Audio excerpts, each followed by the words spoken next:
There are 3 easy steps in creating your resume link. Let me show you how. Step 1. Register. Go to www.jobs180.com using any browser and click Register Now. Fill out all the information needed. In choosing your resume link, use your full name so that it looks professional and it's easy to recall by potential employers. For example, Antonio Juan de la Cruz.jobs180.com. Step 2. Create and design. When creating your resume, make sure to complete your personal information and upload your profile picture. One of the highlights of the resume link is the portfolio section. In the portfolio section, you can show off your skills by uploading samples of your work like documents, pictures, videos, and your social media links. Your resume link also features different themes and you can upload a cover photo. This is a combination of a cover letter and a social network cover photo. Here is an example. You can also download a copy of your resume link and print it.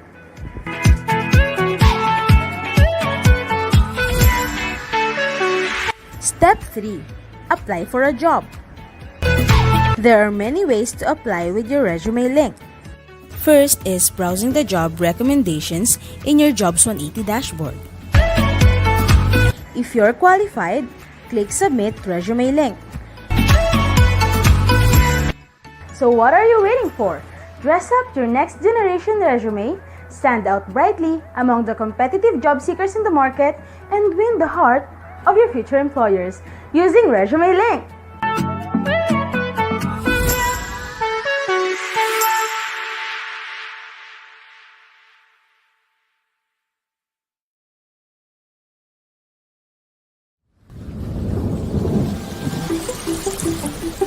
Change.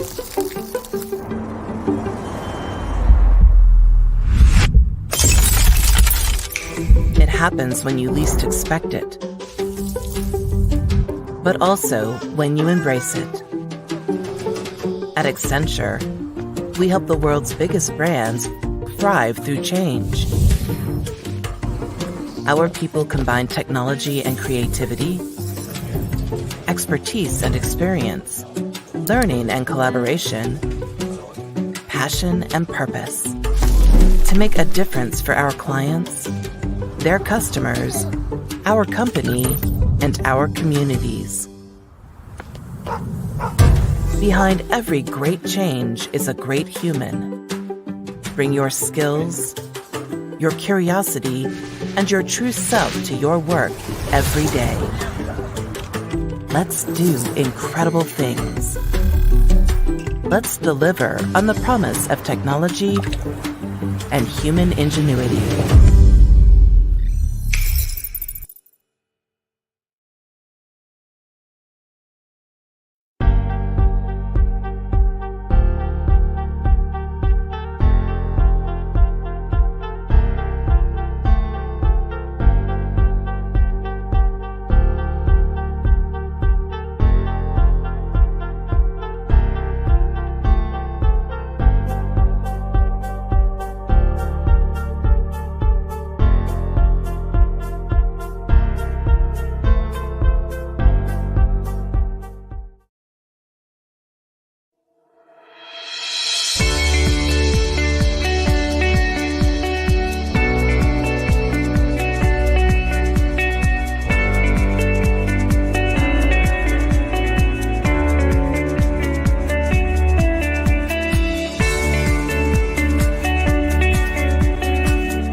Good morning, everyone. Welcome to Marketing Me Live. This is a pre-employment webinar in coordination with Emilio Aguinaldo College Manila and Perpetual Health College of Manila.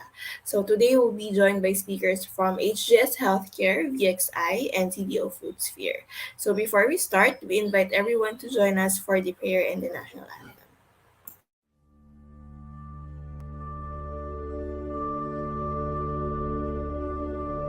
Praise God from whom all blessings flow.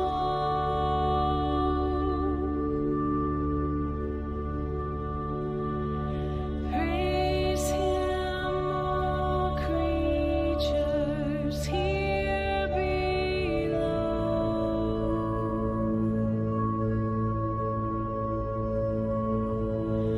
Praise Him above, ye heavenly hosts.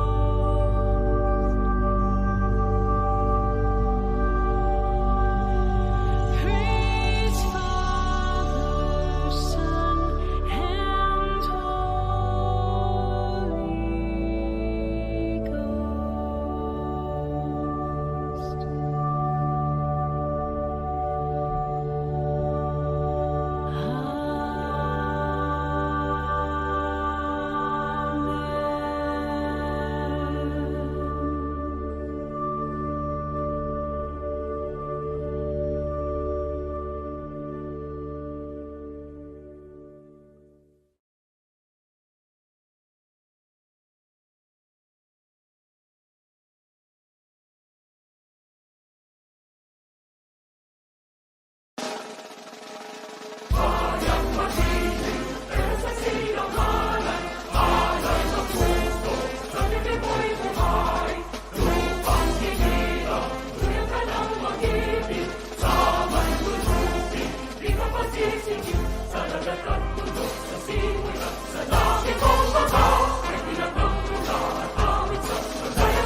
Thank you for that. We welcome everyone who's tuning in right now. To officially start our session for this morning, we'd like to call Miss Divine Angeline C. Cabrera, RPM, Guidance Associate for Perpetual Health College of Manila, to give us the opening remarks. Good morning. On behalf of Perpetual Health College of Manila, I would like to give a warm welcome to each and everyone who are present here today. Thank you for taking the time to join this webinar entitled Marketing Me. I would also like to extend our gratitude to Jobs180.com for inviting our Perpetualite students and alumni to this event and for making this possible amidst the COVID pandemic we are going through at the moment.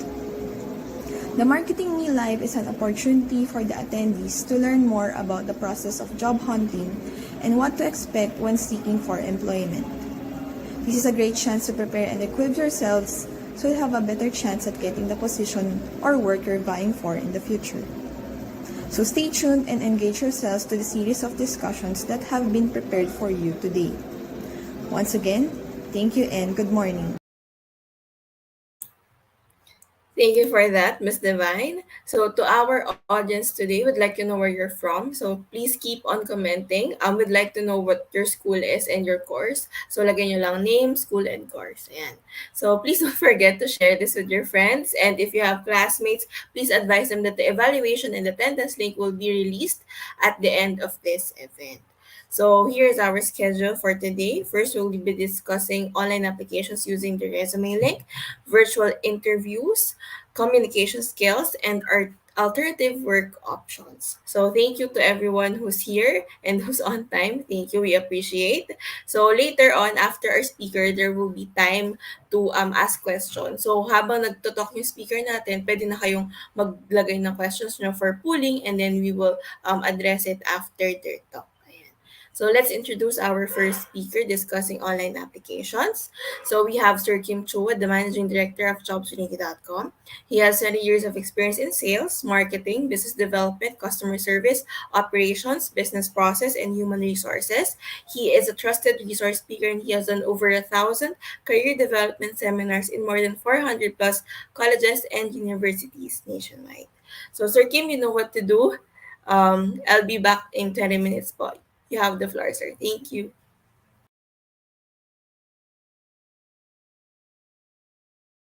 Allow me to share to you how to make a job-winning resume. Yan. A lot of you are now looking for a job and exploring for the next chapter in your life. I hope that this session will be able to help you. Not only you, but the people that you know that needs help in terms of how to make a job-winning resume. Yan. So yan na tinatawag nating resume link. A lot of platforms right now, mga online platforms are being offered left and right. But for you to know paano to magiging job-winning tool or job-winning resume to, meron akong checklist. So go with me, with all these checklists. Your checklist should include the following. Number 1, kailangan mag-stand out ka. When you look for a job, you have to be able to stand out. Because if you're not going to be able to stand out, then I think you'll just be part of the crowd. You'll be one of the next applicant na wala lang, na hindi mapapansin. Another thing that should be in your checklist is that you should only have one file. Hindi dapat maraming files na iba-iba sinesend sa mga companies. Mas maganda, isang file lang para pag sinend mo, lahat ng details mo nandoon na. Another thing in your checklist is that it should make the process more efficient. Ibig sabihin, mas mabilis mag-submit, mas mabilis makita ng HR, at mas mabilis kayo makontak for possible next steps na or possible job offer na. Now, another thing in my checklist is that dapat tipid ito, wala tong gastos. The tool that I will show you today, wala itong gastos. Libre po ito. At higit sa lahat, itong pinaka-importante sa lahat. This should be in your checklist. The tool should be secured. Okay? More than anything, importante talaga ang data. Pero ang data ninyo, dapat yung protectionan. And using this tool, this is the most secured resume kung tawagin. Bakit siya tinawag na most secured resume? Let me go through the next slides na. Okay? Ito ang tinatawag na resume link.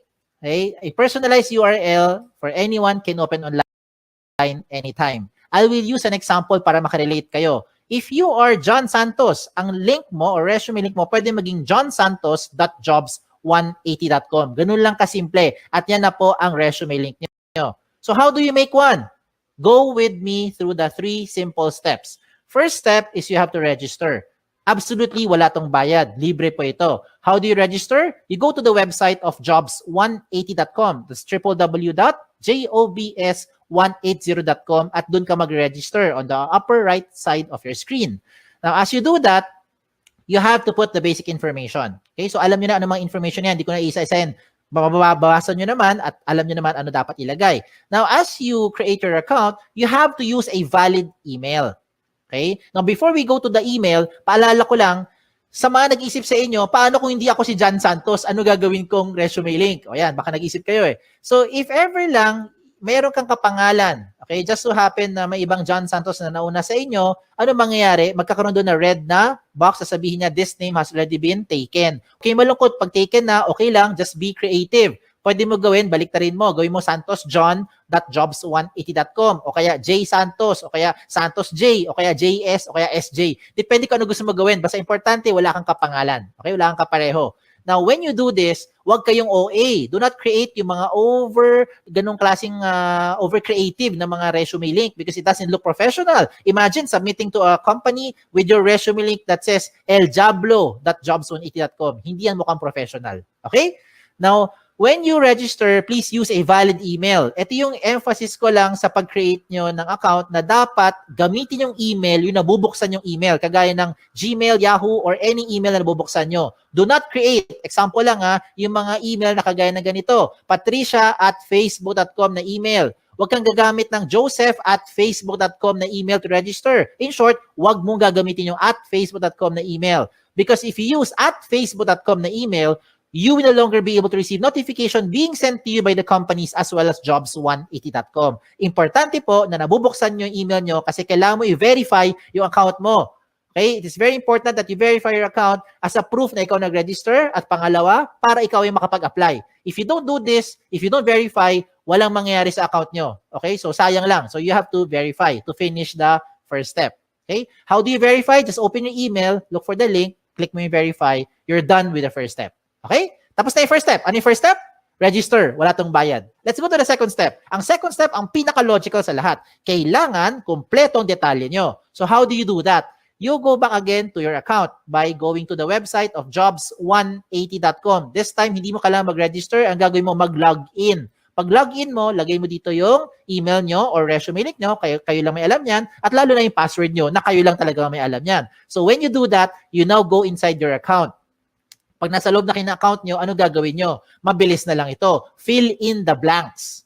Okay? Now, I don't have to go through all the information here because definitely, alam mo naman pag sinabi ditong name, malamang pangalan nyo. Pag nakalagay dito address, malamang address nyo. Diba? So you put all the information ninyo dito. Okay, lagay nyo. Then, what else do you put in here? Importante po, lagay dito lahat ng posibleng paraan na pwede ka makontak ng isang HR. Kagaya ng social media account nyo. Diba? Hindi lang email tsaka phone number. Bakit?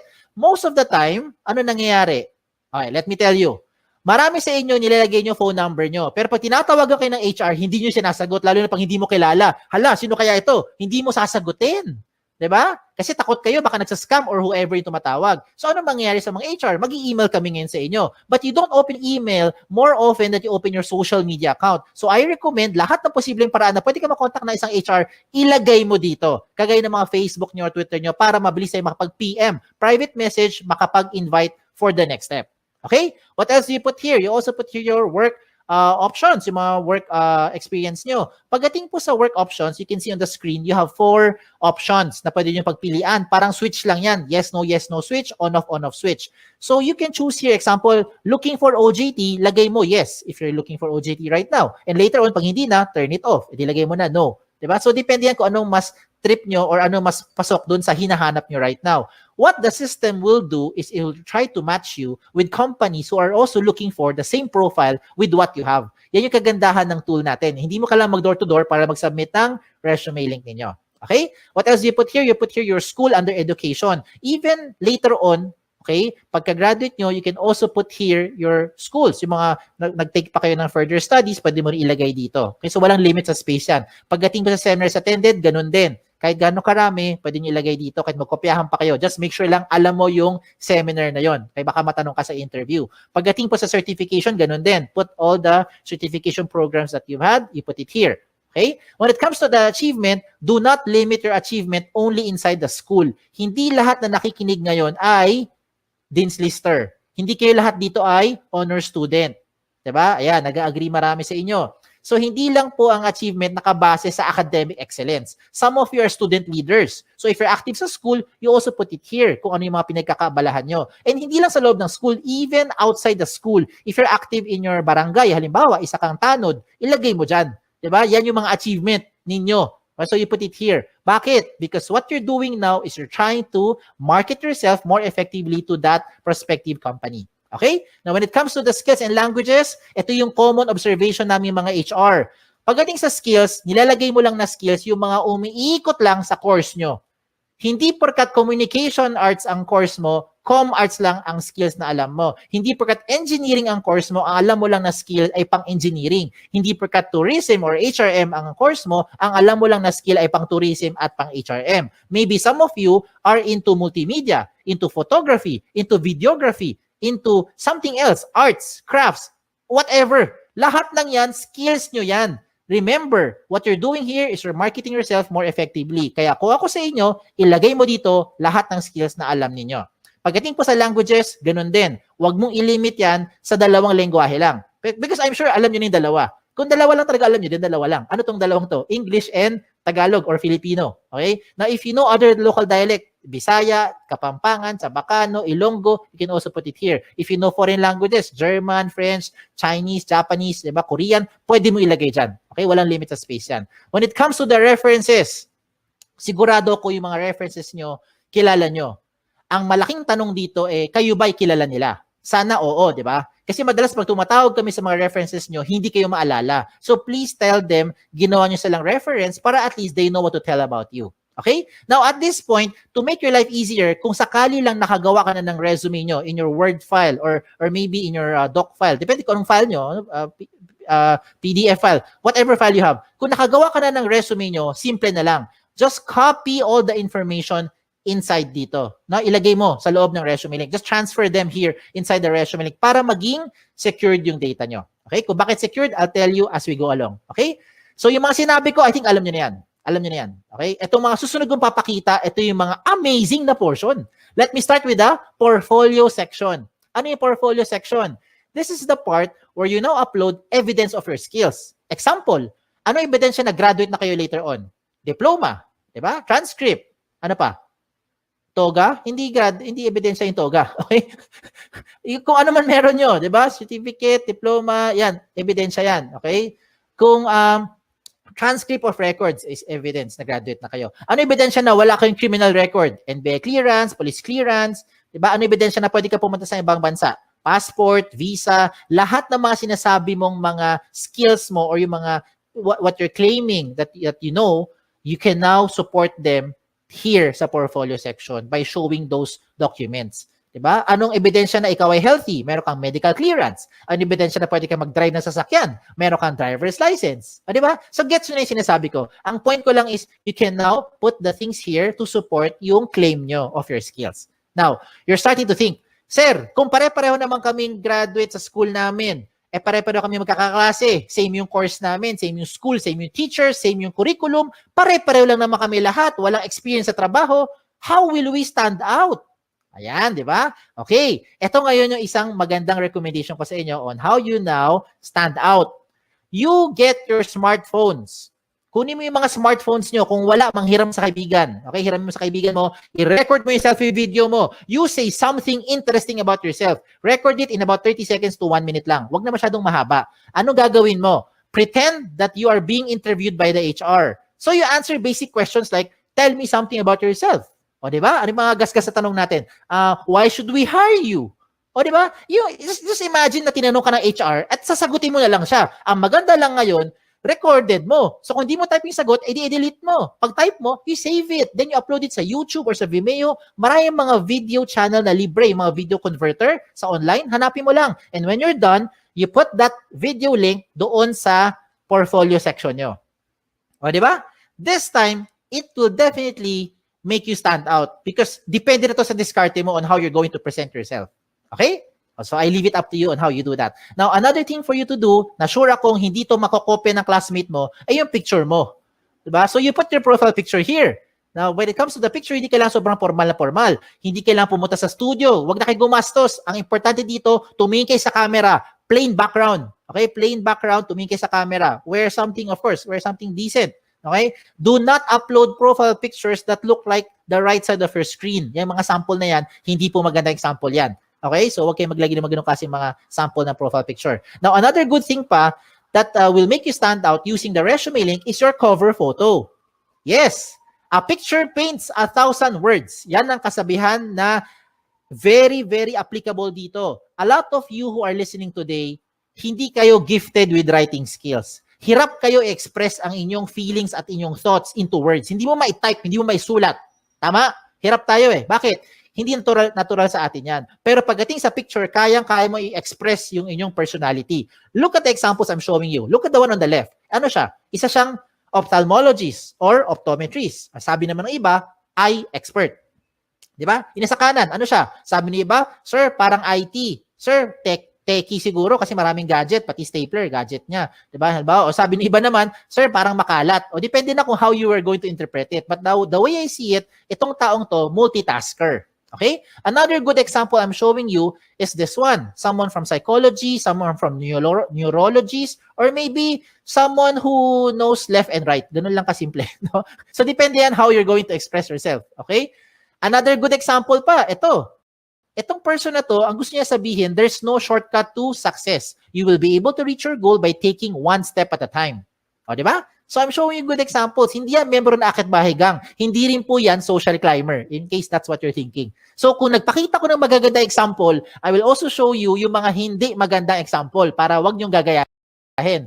Huwag kayong magpapaka-misteryoso. Okay? Make sure you put your picture there. Okay? Kasi maraming pangalan yun, interchangeable. Ako mismo, guilty ako dyan. My name is Kim. A lot of people think babae ako. Ako rin mismo, napagkakamala ko yung mga aplikante, pag nakita ko, Chris, George, Alex, Sam.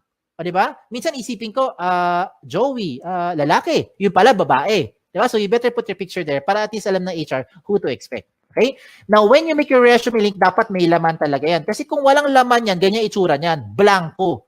And how do you expect companies will look, or HR from companies will look at your profile if you submit to them resume links that look like this? It's like submitting a piece of a paper, bond paper, or long bond paper, short bond paper na walang laman except pangalan mo. And that's the same as this one. So hindi yan papansinin ng mga HR for sure. Okay? Sayang lang oras nyo tsaka oras ng HR.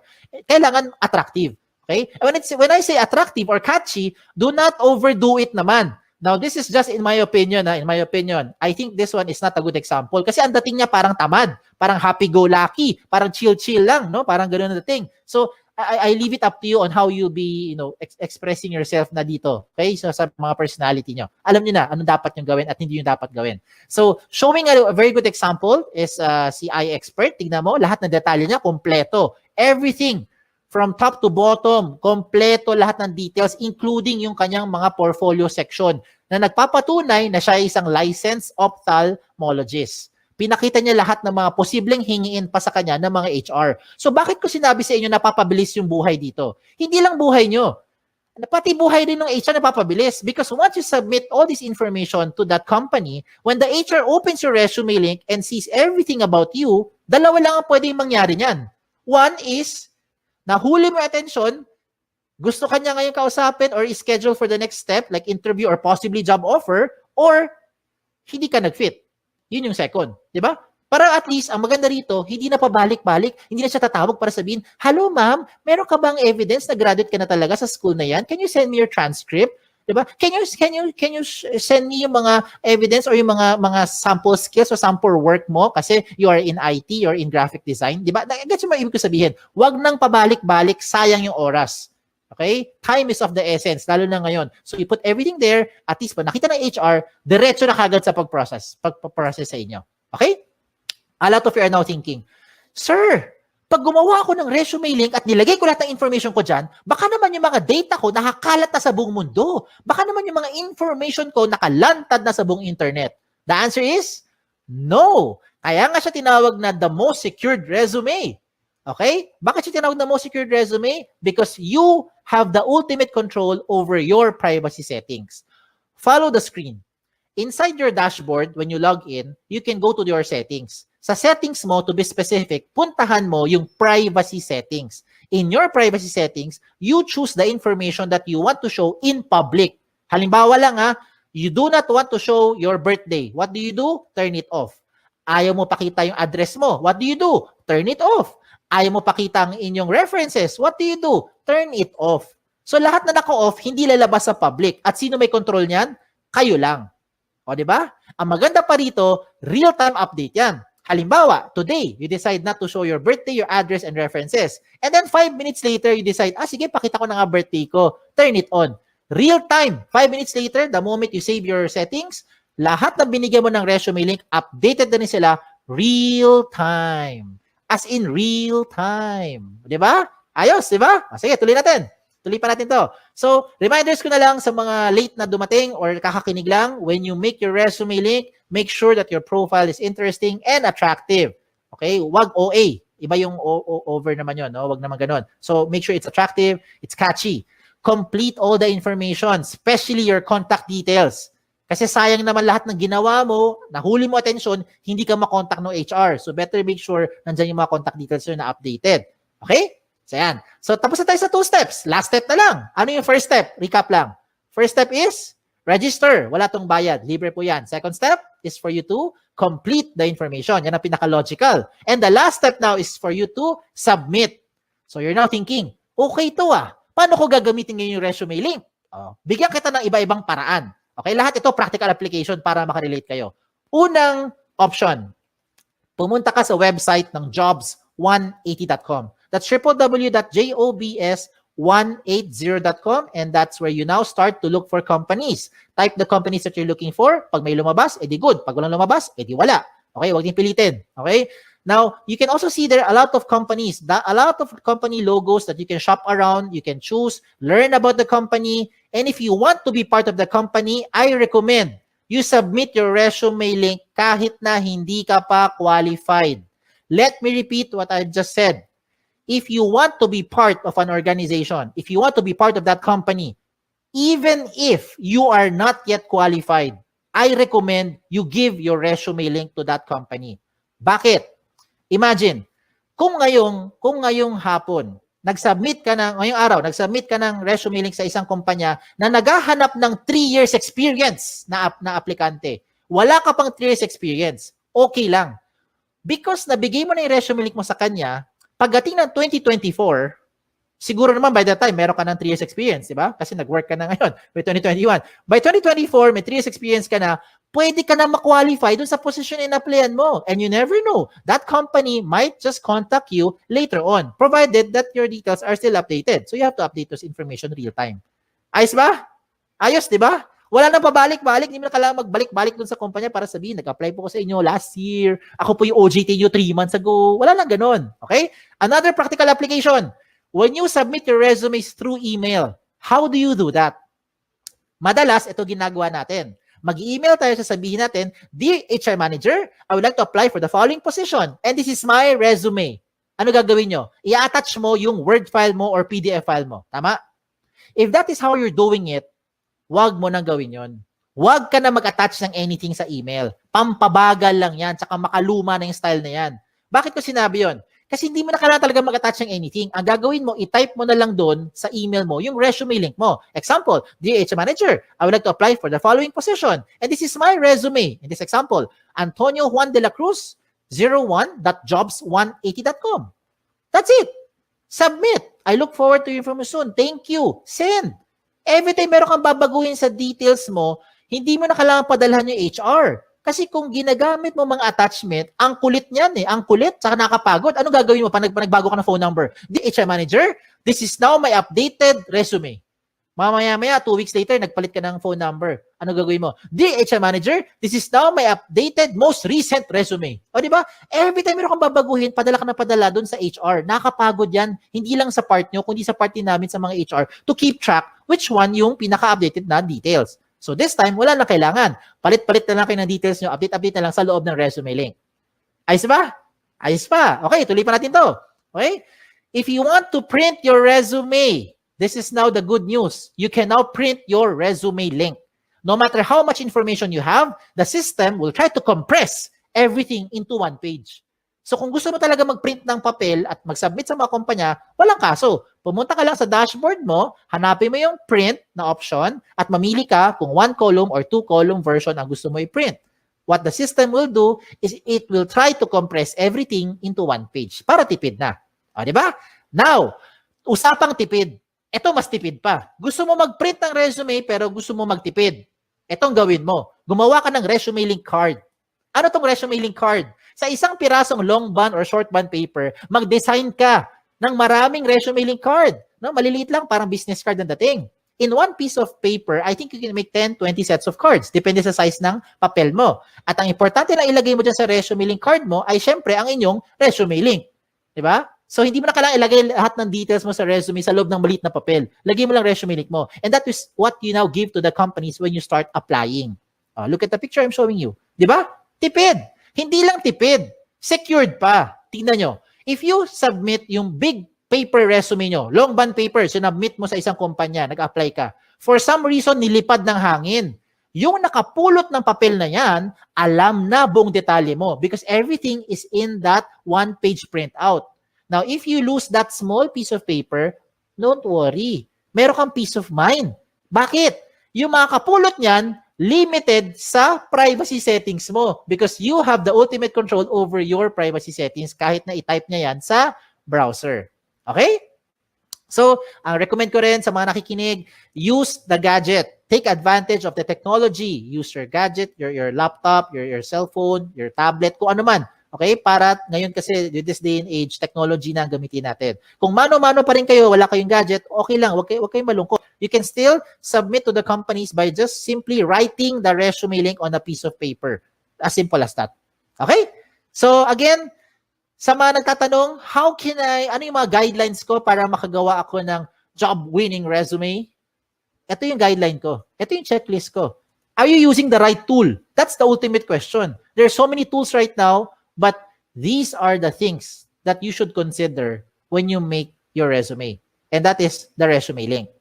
It already addresses the following. Number 1, security ng information mo. I hope by this time, you have peace of mind. Ito na ang pinaka-secured na information because you have the ultimate control over your privacy setting. Pangalawa, the speed of hire becomes faster. It becomes more efficient because whatever you need, whatever the HR needs, you can already put it inside the resume link. Another thing is that it's flexible. If you want to print, just in case lang gusto mo talaga mag-print ng resume nyo, you have the option to print it. And you don't have to worry about saan ko sinave yung file na yan, saan ko tinago, wala nang ganun. Just log into your account and print. Mamili ka lang kung 1 column or 2 column version.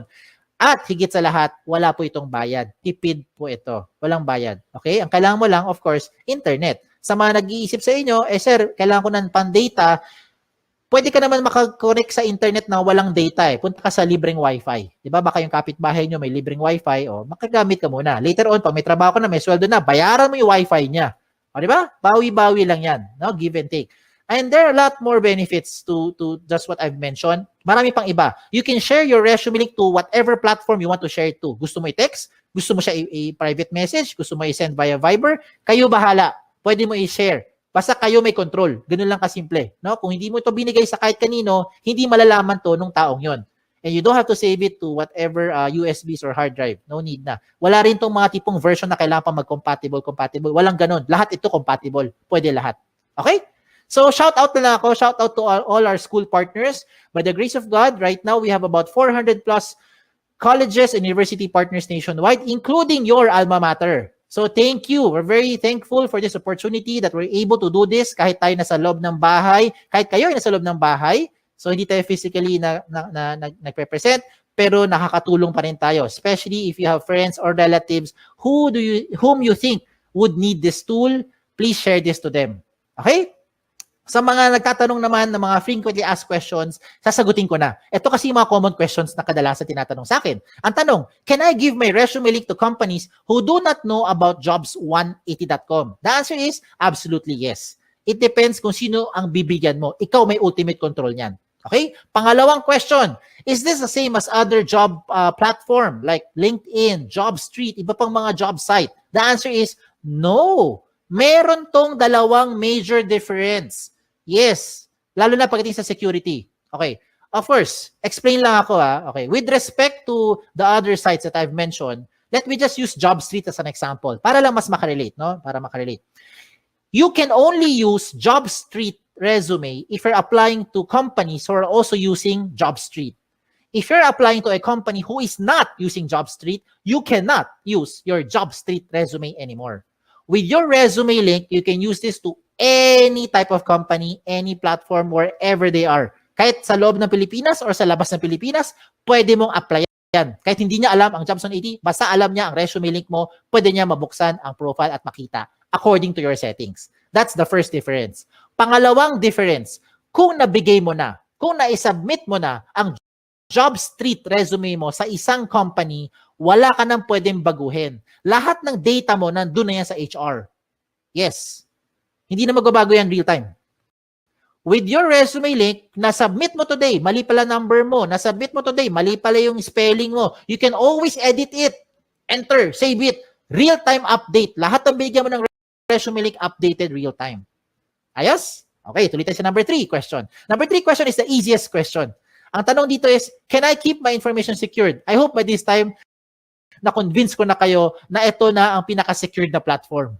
Okay? That's the reason why I'm sharing this to you. Okay? Number 4, I think this is the most important question. How often should you update your resume link?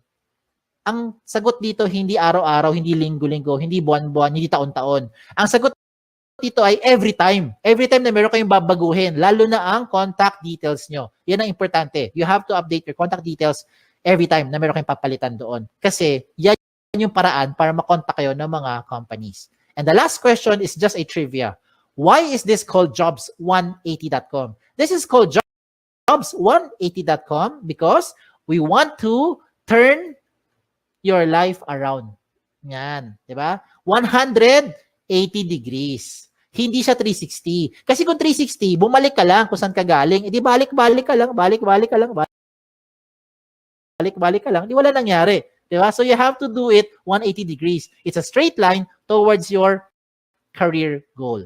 Okay? Just in case may tanong pa kayo, nahiya magtanong, pumunta lang kayo sa website namin, sa jobs180.com or email us, email me here sa info@jobs180.com. Like us on Facebook, follow us on Twitter, follow us on Instagram para makakuha kayo ng mga latest trends in recruitment.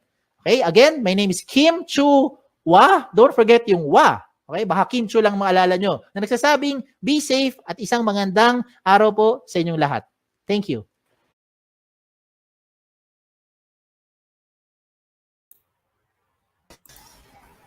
Thank you for that, Sir Kim. So to our audience, we are now open for questions. So you can put your questions in the chat box. Sorry. So while you're thinking about your questions, I'll go ahead. Sir, question po. Totoo po bang nababblacklist yung mga hindi nakaka-attend or hindi sumisipot dun sa scheduled interview nila? What is your thoughts? Oh, alam mo yan isa sa mga that's a very timely question, no, for those applicants who are applying tapos they don't show up or they do something else while parang hindi maganda, no, during the interview.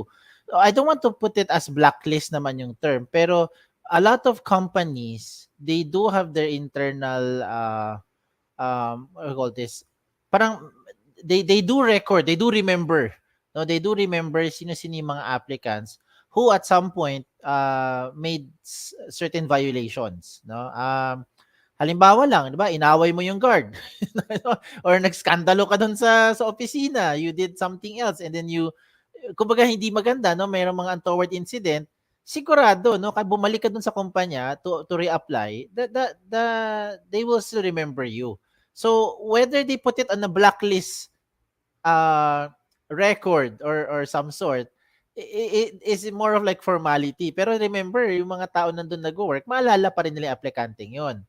Now, naalala ko lang kasi, no, before, we used to have, we had an applicant before na talagang, hindi naman blacklist, pero you never want to meet that applicant ever again.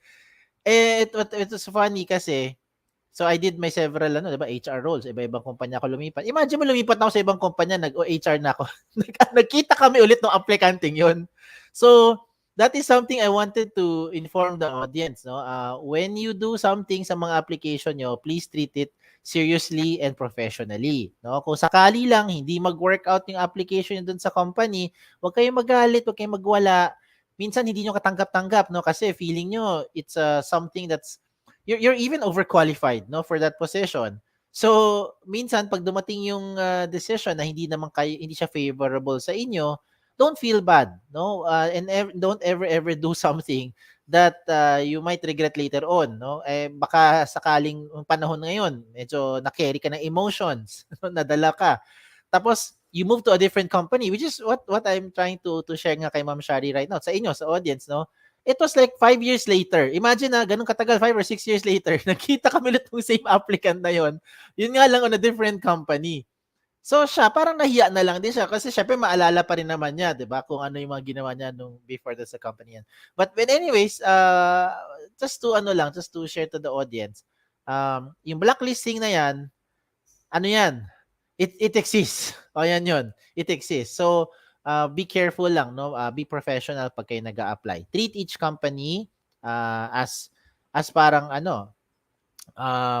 professional. Ganun lang yung sa akin, no? Professional. Yung interviewer nyo, kausapin nyo maayos. Kung tingin nyo hindi okay yung treatment sa inyo, edi ganun din, di ba? same thing then when you meet that person or that recruiter in the next in the next companies, then most probably ganun pa rin, no? That will still have the same impression. Uh, and vice versa, baliktad, no? Kayo as an HR or kayo as applicant. Okay? Ayun. So I hope na answer ko yung tanong mo. It exists, yes. It does exist. Kahit na hindi literal na record book, no? Hindi ganun. Ayan, thank you for that, sir. So, sir, next question naman po. Mm. How about po yung mga madaming sinesend out na applications, like sunod-sunod, without reading the job description? Ayun. Nakakalata ba ng HR? Pag, Ma- mabubuking talaga sila niyan, sigurado. Kasi marami mga app, lalo na ngayon, no, very convenient to apply online. It's very easy. No, you just go online, you click as many companies as you want to submit your resume link to. Wala namang bawal sa dami ng companies. The thing lang is, a lot of applicants, they don't do their research. So, yun yung wag nyo gagawin. No? Kung gusto nyo mag-apply sa maraming companies, go ahead, but please make sure you do your research because when you go to that interview and the HR asks you a very simple question, what do you know about the company? Or tinanong kayo na why did you apply for that position? Tapos you cannot even answer. You don't even remember na nag-apply ka doon sa position na yon. Sayang lang yung oras eh. Yun lang yung sa akin. Sayang oras mo, sayang oras sa HR. Wala lang mangyayari. No? Definitely the HR will consider another applicant if you yourself, you don't even know, you're not even aware na nag-apply ka doon sa company na yon. So please do your research. Okay? Wala namang bawal sa dami ng pwedeng applyan. Yan. Thank you for that, sir. So, next question naman po. I'm sure maraming curious. Totoo pa po ba yung mga in-demand schools and top-tier schools over other schools? Over the rest of the other Meron, schools. meron po ba talagang parang hierarchy? Eh, ano kasi yan eh. Uh, reality is, minsan may mga companies, teka, I have to be careful in how to answer this. Okay. So, there are certain companies mandated direction ng bossing direction ng top level that you have to hire people from the following or certain schools. So if you're the HR, you're the recruiter, you are there to follow instruction. Okay, yan yung gusto ko linawin, no? As much as they want to be open to hire other schools o open to kung sino man, 'di ba, na aplikante, pero sabi ni boss sabi ni bossing, kailangan dito manggaling yung mga aplikante, diyan lang tayo mag-hire. Kung hindi tayo diyan magagaling yung mga aplikante, wag na lang tayo mag-hire. Anong gagawin mo if you're the HR? Oh, I asked that question back to you if you're the HR and you're listening right now, 'di ba? So, you're just doing your job. Because otherwise, you don't follow direction, then ikaw naman, yung job mo naman na ma-jeopardize, yung trabaho mo naman. Di ba? Sabihin, hindi ka pala marunong sumunod sa instruction, ang simple lang ng instruction ni boss. Di ba? Ayan. So, nagkakaroon ng ganon, no, na approach. Now, if you ask me as an HR naman, no, without that mandate, kung wala naman sinabi si bossing, wala naman sinabi si boss na, kailangan ganito yung sundin natin, then I think we are giving everyone, I'd like to give everyone a fair chance regardless kung saan school sila galing, saan location sila galing. Because at the end of the day, hindi naman siya about sa school. Diba? It's about your skills. Okay, yan ang pinaka-importante. It's about the skills. So, even if you're from those schools na sabihin na lang natin, top tier, kung wala naman doon yung skill sets na hinahanap, I don't think it will be logical to hire people then, diba? From those schools. Ayan. So, just to be clear lang dun sa answer ko, as an HR, I think most HRs here who are listening would agree with me that it is about the skills. Okay? Hindi siya about the schools. It's about the skills. Unless na lang, sabi nga ni boss, pinaka-direction ng company, dyan tayo maghahanap sa ganitong school lang or sa ganitong school lang ang hanapin or location, dito lang tayo maghanap sa location na to, then we just follow instruction. Okay? So please try to understand din. Nagtatrabaho lang din yung mga HR. Okay? Ayan. Ayan, salamat po dyan, sir. So, hope it clarifies a lot of yung marang mga haka-haka, ganyan, gossips lang. Ayan, next question, sir, would be about yung ganun pa rin, sir, sa pagpili pa rin nung mga candidates, ganyan. So, as you screen the resume, sir, as you screen profiles, may we ask which is more important to you? The technical skills laden on the profile, on the resume, on whatever, or the people skills as seen in the interview? Like, which is more Okay. important?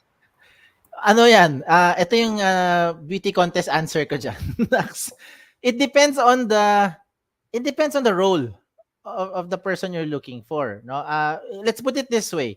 Kailangan mo ng developer. O yan, tama-tama, pa-promote na rin ako. Sa jobs180.com, we are also hiring for web developer. We're also hiring for customer support. Ayan, example lang, these two positions. Iko-compare natin, ha.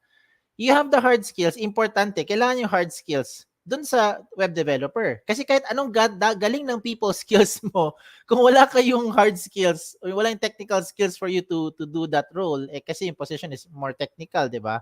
Then I think mas favorable dun sa tech side, sa technical skills, sa hard skills. Now, may mga certain role, example lang, customer support naman, di ba? Doon, hindi naman masyado important, hindi naman, I'm not saying hindi important yung hard skills. You need to know the basics, no? At least you know how to navigate yung certain applications, computer, ganyan. Pero mas mabigat naman doon yung weight ng people skills. Because you deal with people, you deal with customers, you deal with, di ba? Yung everyday, nakikipag-usap ka, nakikipagsalamuha ka. So, doon pumapasok yon. Now, on a typical position lang, let's say on a normal, let's say admin position, ganyan, or any other position, I think there has to be a mix of both. Kasi kahit super technical ka, hindi ka naman makarelate, hindi rin makarelate sa yung mga office mates mo. Hindi kayo magkasundo, no, sa certain wavelength ninyo or sa ugali ninyo. Hindi mo ma-communicate na maayos at hindi rin nila ma-communicate na maayos sa yung kailangan doon sa trabaho. I think it will not work, no, in the long run. No? So importante may balance ng technical skills at saka yung soft skills. No, yan yung sa akin. In the interview, definitely nasi-screen na diyan yung people skills, yung soft skills mo, no, how you communicate, lahat yan, no? And then when they go through certain tests, doon naman tinitignan kung ano yung technical skills ninyo. Ayan. Diba? Kasi minsan naisip ko nga, Ma'am Shari, no, may mga technical skills na matututunan naman eh. Pero yung soft skills, ang hirap siya ang hirap siya ipasok doon sa person. 'Di ba? Hindi siya overnight. They don't tell that person use the calculator or use your abacus to compute for certain equation, 'di ba? Hindi ganoon eh. Yun mabilis. Pero sa ugali, hindi mo pwede sabihin kung ang calculator, mabilis ka nakausapin, 'di ba? Hindi ganyan. So, you get what I'm saying. It has to be a mix of both, okay? So, yun. Thank you, sir. So to our audience, are you sure you have no more questions? Sir, last na lang po siguro would be Sige. internal vacancies. Oh yes, as I mentioned earlier, as jobs180.com, we have vacancies for web developer. O yan, kailangan natin dyan technical skills. Okay, of course, people skills din. And then the other one is for customer support, customer service. If you're interested to be part of any of these positions, if you know friends, you know any relatives na tingin nyo gusto mag-work sa jobs180.com, both these positions are still work from home until now. No, hindi pa rin kami nag-resume sa office. So yan yung mga things na pwede nyo explore. Go to the link that is scrolling right now dito sa screen. You can go to schools.jobs180.com/EAC, okay, which is of course for Emilio Aguinaldo College. And you go to schools.jobs180.com/Perpetual Manila, okay, para naman sa mga Perpetualites na nakikinig ngayon. At kung hindi kayo taga Emilio Aguinaldo College or hindi kayo taga Perpetual, then you can go to jobs180.com, www.jobs180.com, and that's where you check out the different opportunities that we have for you. Okay, now for OJT lang, in case lang, shout out na rin ako, kung meron dito naganap na OJT or internship opportunities, lahat po meron kami ay virtual internship program. If you are interested to take on this internship program with us, just go submit your resume link to any of those links I mentioned. And if you want to email us directly your resume link, just go to info, that's INFO, info@jobs180.com. Okay? Ayun na. Got Wala na it. ba talagang questions ang audience natin? Yes, Baka Sir may Kim. nahiya lang sila magtanong eh. Sorry, sir. I'm just replying. Ayan. So, sir, thank you. So, to our audience, I'm making sure wala na kayong questions, because if you have questions, you can shoot us a message on our Facebook page and we will try our best to help you. Ayan. Okay. Okay. Sige Okay. pa. Thank you, Sir Kim. Have a great day. Thank you. Be safe. Bye-bye. Okay, so next up to be discussing virtual interviews, we have Ms. Janice Galan, HR Sourcing POC for University and Academic Partnerships for HGS Healthcare. Ms. Janice? Hi, ma'am. Good Hi, morning. Cherry. Ma'am, can you test your screen? Sige, wait lang ha. Okay. Ayan. So today, ma'am, we are joined by different courses. So we have people from criminology, we have people from nursing, I see people from ano ba to? Ano bang ibig sabihin ito? BSN, Okay. So, caregiving, ayan. So I'm looking at more on mga nursing crim, ma'am, yung mga mga courses na. medical courses pala. Opo, Morning, opo. everyone. So, we have Ayan. two, two universities. Yes, ma'am. Oo, Perpetual Manila and from EAC Manila. Perpetual and EAC. Can you see my screen na? Um, it's not up on my end, ma'am. Can Ay, we ba't share again? ganon? Ay, wait lang ha, please. Ayun. Ayan. Yeah, so to our audience, feel free to put in your Excuse me. questions here in the comment section para itatanong po natin kay Miss Janice after nung session niya. Ayan. Ma'am, it's There. up. Yes, I can see it na, ma'am. So, ma'am, you're Ayun. free to wait. I'll be back in 20 minutes for the Q&A. Thank you, Okay, ma'am. thank you. So, hi, everyone. Good morning. I'm Janice from Sourcing. I represent HGS Healthcare. We have two sites, Quezon City and Alabang. So, today we will be discussing, or we're going to talk about interview tips, virtual interview tips. But, before we go over dun sa mga tips natin, so let's define first what is a virtual interview. Okay? So, I know naman everyone no, is aware kung ano yung virtual interview process. But based on my research, no, there are two types pala of virtual interview process. Okay. So, what is virtual interview? So, it's a digital or video interview which allows people to conduct interviews online. May it be over the phone, sometimes over the phone, no, but uh, usually we do it online using video conferencing like Zoom, MS Teams, Google Meet, Skype, or other, online communication platforms. So, as I've mentioned, meron siyang two types of virtual interview process. So the first one, yung one-way interview. Okay? So in the one-way interview, normally the employer sends the list of questions or recorded video to the candidate, and then the candidate uses video software recording to record answers and then sends back his answers to the employer for assessment. So parang for the one-way interview, hindi natin siya masyadong ginagamit. Parang, normally ginagamit 'to sa mga higher positions 'no. Okay. For the two-way interview, ito yung, ginagamit natin. Especially for us as a recruiter, magbigay tayo ng example. For example, sa HGS kasi when we do the initial interview, it's usually over the phone 'no.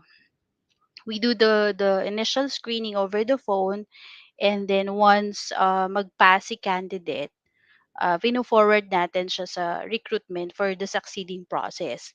But for the second interview, ano na siya, via Zoom na siya. Via Zoom, well depende sa account. Minsan Viber yung ginagamit natin, kaya after the initial interview, we ask the candidate to, or we request the candidate to download kung ano yung kailangang app ni candidate for the succeeding interview. Okay? So it's a real time interview conducted online through video conference. Okay? Yun nga, like yung Zoom, MS Teams, Google Meet, Skype, or other communications platforms. Okay? Questions before we move on? Or later siguro we have time for the Q&A. Moving on. So ano ba yung mga benefits natin of the having the virtual process instead of going to the site? So number one, makaka-save tayo ng time and money. Kasi kung magka-face to face interview tayo, syempre magta-travel tayo. May mga areas na traffic. If you're coming from the north, medyo traffic dun sa area na yon. So, medyo kakain tayo ng oras. So, kailangan mag-allot ka ng 2 to 3 hours travel time para makapunta ka dun sa site sa office kung saan ka i-interviewin. Plus, we can also save money, 'di ba? Kasi hindi ka na mamamasahe. So, yun, time and cost saving. It allows us to cut down travel expenses of the candidate as well as the interviewer. So, yun yung benefits of having the virtual process compared to, going to the site for the face-to-face interview. Okay? And then, so let's now move on to the virtual interview tips. So, ano ba yung mga kailangan mo i-prepare? Okay? Sa virtual interview mo. So number one, test your technology beforehand. Ayun. To ensure your setup for success, you need to check your internet connectivity, confirm if your camera and microphone are working. You may also need a software program like Google, MS Teams, Zoom, or Skype.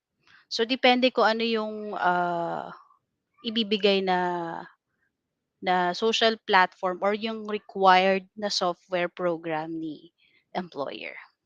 Okay? So most importantly, kailangan stable yung internet connection mo. Okay?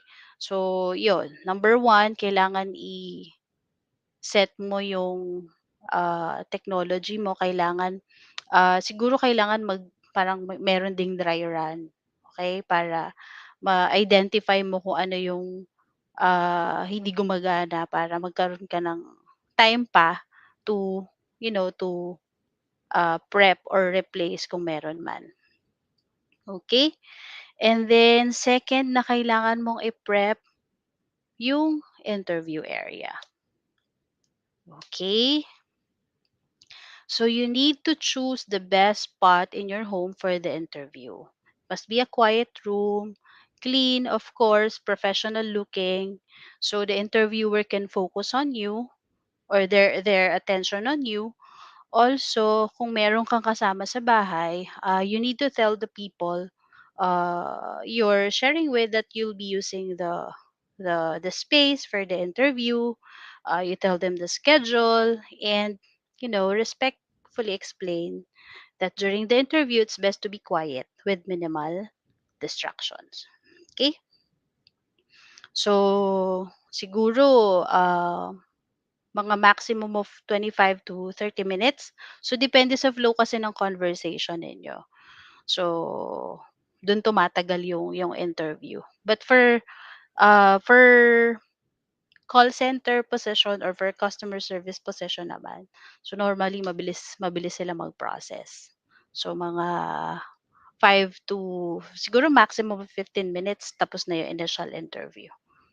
Medyo matagal sa final interview kasi may mga questions pa sila na kailangang itanong sa candidate. So, you may also need to turn off muna yung TV, i-silent muna natin yung mga phone natin, and kung medyo maingay yung area natin, siguro close mo muna yung window for 25 minutes lang naman. Okay? So, eliminate natin yung mga distractions para hindi rin kayo mawala. Para naka-focus lang talaga kayo sa interview. Minsan kasi 'pag maingay, so nawawala ka sa focus. Okay. So, number 3 that you need to prepare your attire. Okay. So, dress to impress daw. So, generally, kasi yung job interview, they call you to, to wear professional business attire. Dressing up appropriately is important because the first judgment an interviewer makes is based on how you present yourself. Okay? On how you uh, dress. Okay? So for men, we recommend siguro just a simple ano lang naman, hindi naman kailangan naka-necktie ka or bongga yung suot mo. Okay? So kailangan medyo malinis tingnan, maayos. For men, we recommend to wear a collared polo or button shirt or yung chinos. Yung chinos is para siyang shirt, white shirt na may buttons dito. Tapos paired mo na lang with blazers, kahit plain lang, and slacks. Well, for virtual interview naman, hindi nakikita yung baba. Pero if you will be attending face-to-face interview, we recommend to wear regular jeans. Wag nating ano, wag yung tattered or we call it ripped jeans, parang ganon. So we do not recommend that. Even for women, no.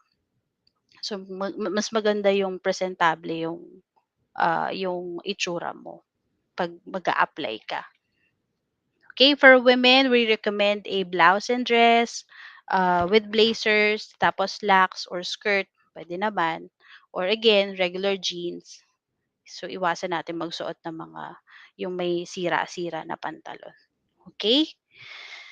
So there. So next slide. So ito yung mga kailangan nating i-prepare in advance. So if you're applying for a job, number one, syempre kailangan alamin mo yung background ng company. So, okay ba 'tong ina-applyan ko? Stable ba siya? Ganyan. Ano ba yung mga benefits na pwede niyang ma-offer sa akin? So, at least you have an idea about the company that you're applying for. Okay? Kasi when we do the interview, part of the questioning then tinatanong namin si candidate. So, how did you know our company? What's your idea about our company? Para lang makita namin na interesado talaga kayong mag-apply. Okay? And then number two that you need to prepare yung how you answer common interview questions. We'll provide sample siguro. Uh, Especially for the fresh graduate, no?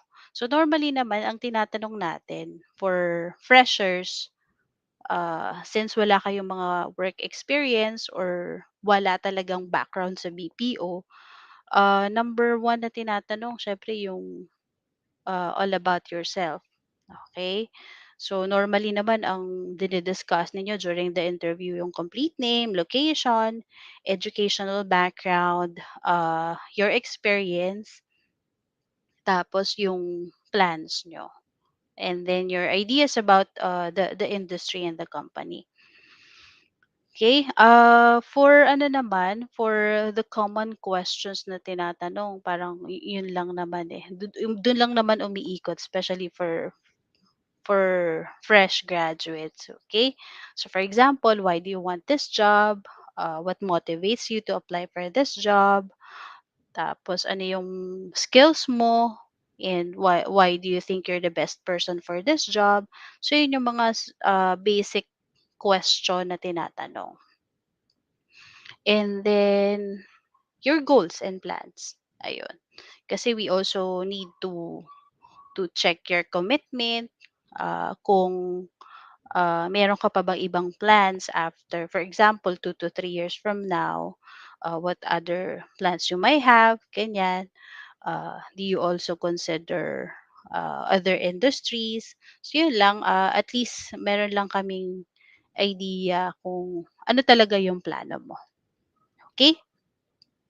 So number three that you need to prepare, you need to study the job description. Given naman siya, no, when we do the job posting, kasama naman siya. For example, yung CSR position, if you're applying for the customer service position, basically, ang trabaho naman talaga nila is to provide product and services informations, attend to all inquiries and concerns of the customers, pero depende siya sa account mo. Kasi in call center, we have a lot of, line of businesses. So, merong financial, merong uh, technical. For HGS, we are mostly hiring for healthcare associate. So, healthcare associate equivalent siya to CSR position. So, medical course or medical businesses yung hinahandle namin. So, yun, yung job description, part naman siya ng job posting. So, at least meron kang idea kung ano yung magiging work mo. Uh, let's talk about the required skills. So, if you're applying for a call center agent post, number one skill na hinahanap natin is yung communication skills. Your English speaking skills. But here in HGS, no, hindi naman tayo naghahanap ng fluent kaagad, 'di ba? So at least average comms, at least you know how to speak basic English, okay na yon, basta trainable. And yung qualities na hinahanap natin sa candidate is yung may eagerness to learn the language as well as the process. Okay? So, hindi hindi lahat ng hiring natin kailangan magaling agad. Fresh graduates, pwedeng mag-apply. Undergrad, pwede mag-apply. And experience, we really do not require experience. Even high school, tinatanggap natin, no? Pero, unlike dun sa mga graduate, meron tayong hinahanap na experience. Okay? Experience, not necessarily, ano naman, call center. Siguro yung customer service exposure, pwede. Okay? Pero, it's a plus kung meron kang call center experience, no? But it's not really a requirement. Okay? So, number four, syempre kung mag apply ka, dapat updated yung resume mo. And while doing the interviews, mas okay siguro na meron kang copy sa tabi mo para guided ka, hindi ka mawawala. Okay? Tapos, alam mo yung sunod-sunod na ide-discuss mo para mabilis din yung interview. Okay? So, don't forget to update your resume. Minsan kasi may mga aplikante na nagsasubmit na hindi talaga updated yung resume na sinasubmit nila. So, minsan, syempre, kung ano yung hawak ng recruiter, 'pag nakita niya, ay, walang experience, may mga position kasi tayo na nagre-require talaga ng experience. Okay? So, yun. Importante yun. Update natin yung resume natin. So, be prepared with examples of your work. Yun, part din kasi ng question natin to check your, alam mo yun, your flexibility. No? Sometimes we ask, what are your strengths? What are your weaknesses? How do you manage your time and prioritize your task? How do you respond to stress and pressure? So, may mga recruiter na nagtatanong talaga ng gano'n. So, kung wala kang experience, first time mo talaga ever na mag-apply, siguro magbigay ka na lang ng sample na situation na hinandle mo sa school. So, pwede na yon. Tinatanggap naman natin siya. Okay? So, para lang ma-justify mo yung sagot mo. Okay? And then, after the interview, wag kayong mahiyang magtanong. Kasi minsan, may mga aplikante na nahihiya talagang magtanong. So, magtanong lang kayo. Wala namang masamang magtanong. Okay? So, yun. You need to prepare 6 items in advance prior to the interview. Okay? So, moving on to the next slide. Ayun. So, number 5, be yourself. You need to sell your qualities for you to win the job. Okay? So, being true to yourself is the best way to highlight what you can offer. So, normal lang naman na medyo talagang kinakabahan. Normal lang 'yon. And kami namang mga recruiter, so nafi-feel naman namin 'yun 'pag meron talagang mga aplikante. Minsan nga hindi sila alam mo 'yun, hindi sila nakakapag-deliver. So, kami medyo kinakalma namin sila. So, just be yourself, don't be nervous, ganyan. As if nagkukuwentuhan lang tayo, ganyan. So, para lang alam mo 'yun, hindi siya kabahan. Kasi minsan talagang nagku-quit sila in the middle of the interview kasi hindi talaga nila kaya. So 'pag may mga gano'ng aplikante, ako ginagawa ko binabalikan ko na lang. Okay. Kung hindi siya prepare today, tawagan ko siya the next day. Pero bibigyan ko siya ng mga tips. Ganyan na ganito, ganyan, ganyan. So, there.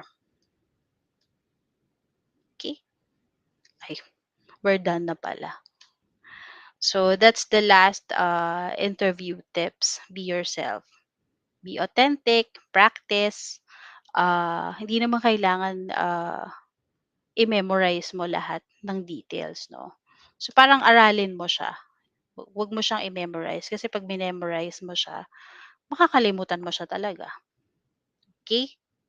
So, oh yeah, yun yung mga tips ko for you guys for the virtual interview. Okay? And then, ayun.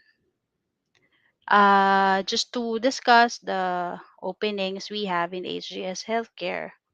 Again, as I've mentioned, we are hiring for 2 sites, Alabang in Quezon City. Again, majority healthcare accounts. Uh, Minimum qualifications, we are accepting high school graduates, undergrad, and fresh graduate. We do not require experience naman. Okay? So we have the links here. You can visit our website, our Jobs 180 account, and our Facebook. Okay? So yeah, that's about it for today. Thank you guys for attending my session. Thank you for that, Miss Janice. So to our audience, we are now open for questions. So kung meron kayong tanong kay Miss Janice, please put it in the comment section and I will address it to ma'am. So ma'am, I'll go first po. I have questions Shari. prepared for you. Oo, Hi ma'am. Shari. Can you hear me? Medyo mahina. Sorry. Mahina ba yung audio ko? Ikaw Malakas ma'am, naman. clear ka naman po. I can hear Oo. you. Pero ako ma'am, do you hear me? Ayan, medyo okay na. Kanina mahina Sige. talaga. Sige ma'am. Ma'am, question number 1. What is something that applicants often forgot? Like, Oh, like sorry. kalimutan nila. Ano po yung mga Napuputol-put laging na kakalimutan ng mga applicants? during the interview. Yes, ma'am, during the interview. Ah, nakakalimutan na i-discuss? Kahit Well in well, general, ma'am, based like they oo, forgot based to us. on my experience kasi ako kasi 'pag nag-i-interview ako, well, sorry, I'm doing this for ano ba, for 13 years na. So, minsan naggagawa ako ng list. Pero 'pag may nakakalimutan kasi si aplikante, parang ako na mismo on set nagre-remind. So parang we prep them during the start of the interview na ito yung mga questions, you'll be asked personal questions like your location, your educational background, ganyan, experiences. And then we will also measure your English communication skills para alam mo yon, minsan kasi may mga aplikante na akala nila okay mag mag Tagalog pag interview. So, siyempre, if you are applying for, for call center agent post, number one na mini-measure natin diyan is yung how they communicate using English language. So, yun again, hindi naman natin hinahanap yung super, magaling, fluent in English. At least kaya niyang alam mo yun, i-express yung sarili niya using English language. So, yun. And for people naman kasi with experience, ang nakakalimutan talaga nila yung updating ng resume nila. Sa dami ng experience nila, minsan meron silang na-skip talaga sa resume nila. Okay, thank you for that, ma'am. So to our job seekers, hindi baka makalimutan nyo na nag-interview kayo. You have to do it in English. Don't do it in Filipino. Oo, oo. Okay, Especially next. for final interview kasi, after initial interview, si client or si operations interview talaga yung nagha-handle ng interview nila. So, operation side na yun. Plus, may mga account din tayo na talagang merong language interview, 'yun. Got So, it, ma'am. May ini-screen assessment talaga din. yung English. Yes, yes. Okay. So next question, ma'am. What misconceptions would you like to clarify or clear regarding the BPO industry? Because I'm sure madami pong haka-haka na umiikot regarding the Oo. BPO sector. So what are these misconceptions, and can you please clarify that it's not Like, true? like they're saying na toxic daw, Ayan. working in the BPO. Well, siguro depende 'no, kung paano mo siya i-ha-handle.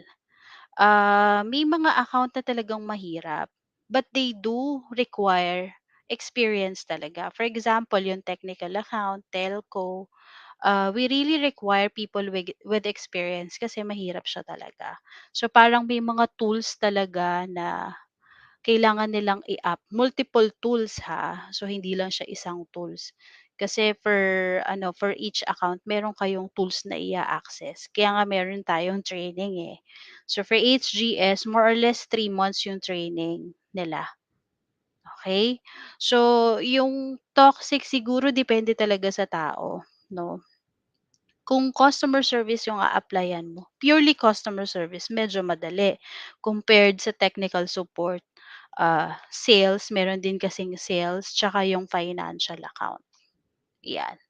So 'pag customer service medyo madali. Siguro ang advice ko lang 'no for fresh graduates, kung gusto niyong i-try, customer service yung a-applyan niyo. So wag muna kayong mag-try ng technical support kung wala kayong background.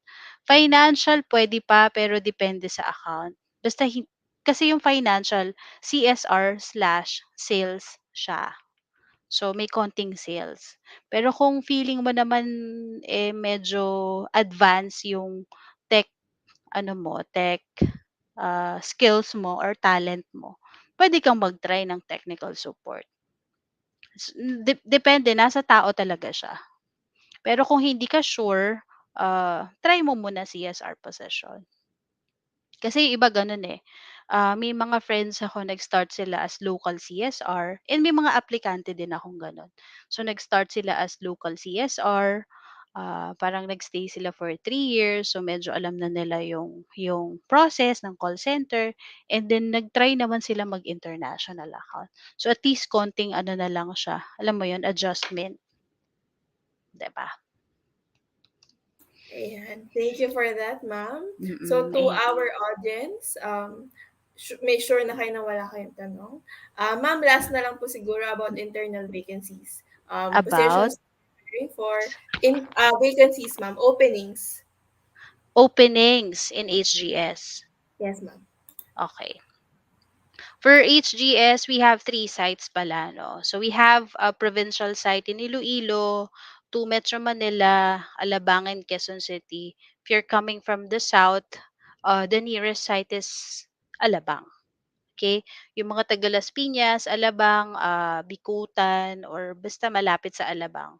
So, pwede namin kayong i-assign sa Alabang. For Quezon City site, specifically, we're located in Bridgetown. Malapit siya sa Eastwood. So, parang boundary ng Pasig and Quezon City. Okay? We are hiring. We have a lot of, openings in HGS. Mostly CSR. Wala kaming tech, wala kaming financial. Okay? So CSR lang siya talaga, healthcare account ang focus ni HGS Healthcare. So it's purely CSR. I'm sorry but we can't disclose exact information for the account. No? But it's healthcare. Minimum qualification, at least high school graduate with 1 year. For high school kasi we require talaga 1 year experience of call center. For graduate, no, we don't require experience. Basta willing ka lang mag-join, willing kang mag-work on-site, yun, pwede ka mag-apply. For undergrad, siguro at least 6 months work experience ha, work experience, hindi call center experience. So, yun, welcome ka din to apply. Okay? So, if you have friends na gustong mag-try, ah, pwede naman, pwede nyo silang i-invite to apply. Ito yung mga links. We have Jobs 180 link. You can also check our website and please like us on Facebook para you can also get updates and uh, para makita nyo yung complete detail of our openings. Okay? We Okay. also Thank you accept very much. walk-in applicants na ha. Ayun, kung gusto nyong mabisita yung recruitment hub namin, pwede naman. Welcome kayong lahat to visit. Ayan. So, thank you Okay? for that, Miss Janice. So, on behalf of Sherry, our team, mahina. thank you for that, Miss Janice. Salamat po. Thank you, Sherry. We hope Mm. to have you po in other sessions po with other schools. Thank you, ma'am. Have a great You're day po. welcome. Thank you, guys. Okay. So next up we have Miss Maria Melissa Sales Alegado discussing communication skills. She is a talent acquisition trainer for VXI. Miss Mel started her career as an ESL teacher last 2007. She was also a preschool teacher in Singapore for 7 years and earned her early childhood development diploma there. With her exemplary skills, Miss Mel joined the VXI family and started her journey as a BPO trainer last 2021. Miss Mel, can you please join us? Miss Sherry. Can you Hi, see me? ma'am. Good Can you hear morning. me okay? Ma'am, is my Yes. audio clear on your end? Yes, it is. Yes, it is. Ma'am, we'll put your presentation up. Sure. Thank you very Mainly much. ask lang po if you can control. Can you just click Yes, I do next? have the control. I can click the Okay. next slide. Okay. Thank you Sige, very ma'am. much. So, ma'am, I leave you to it and I'll be back for Q&A Sure. in 30 minutes. Thank you Thank you, very Miss Mel. much. You have the Thank you floor. very much. Yes, good morning, everyone. I'd like to say good morning to our students from Perpetual and Emilio Aguinaldo. It's very nice to be here today and share with you things and tips about communication in line with our job as a customer service representatives or as a trainer with VXI. Now, allow me to speak in my vernacular and, of course, to focus more in English because that's the medium of instruction that we are supposed to be using as customer service representatives, and myself being a trainer. Now, what is communication? I'm sure a lot of us heard of this word. We are familiar with the word, but sometimes we tend to misunderstand it. or hindi natin masyadong naiintindihan talaga what communication is and the relevance of communication in relation to communicating with other people. And of course, pag nagkakatrabaho na tayo, how do we actually effectively communicate with others? Okay, so let's try to discuss what communication is. Now, communication based on research is the act of giving, receiving, and sharing information. In other words, we communicate by talking, right? That's the most common, verbal, or writing, pagsusulat, listening, and reading. We also have, aside from verbal, we also have our nonverbal communication. Ano ba yung nonverbal communication? These are our facial expressions, right? How we feel is manifested by our facial reactions. Sometimes when people tell us, "Are you okay?" and we say, "I'm okay." But look at the face. The face doesn't seem like it, right? So medyo contradicting siya. That's nonverbal communication.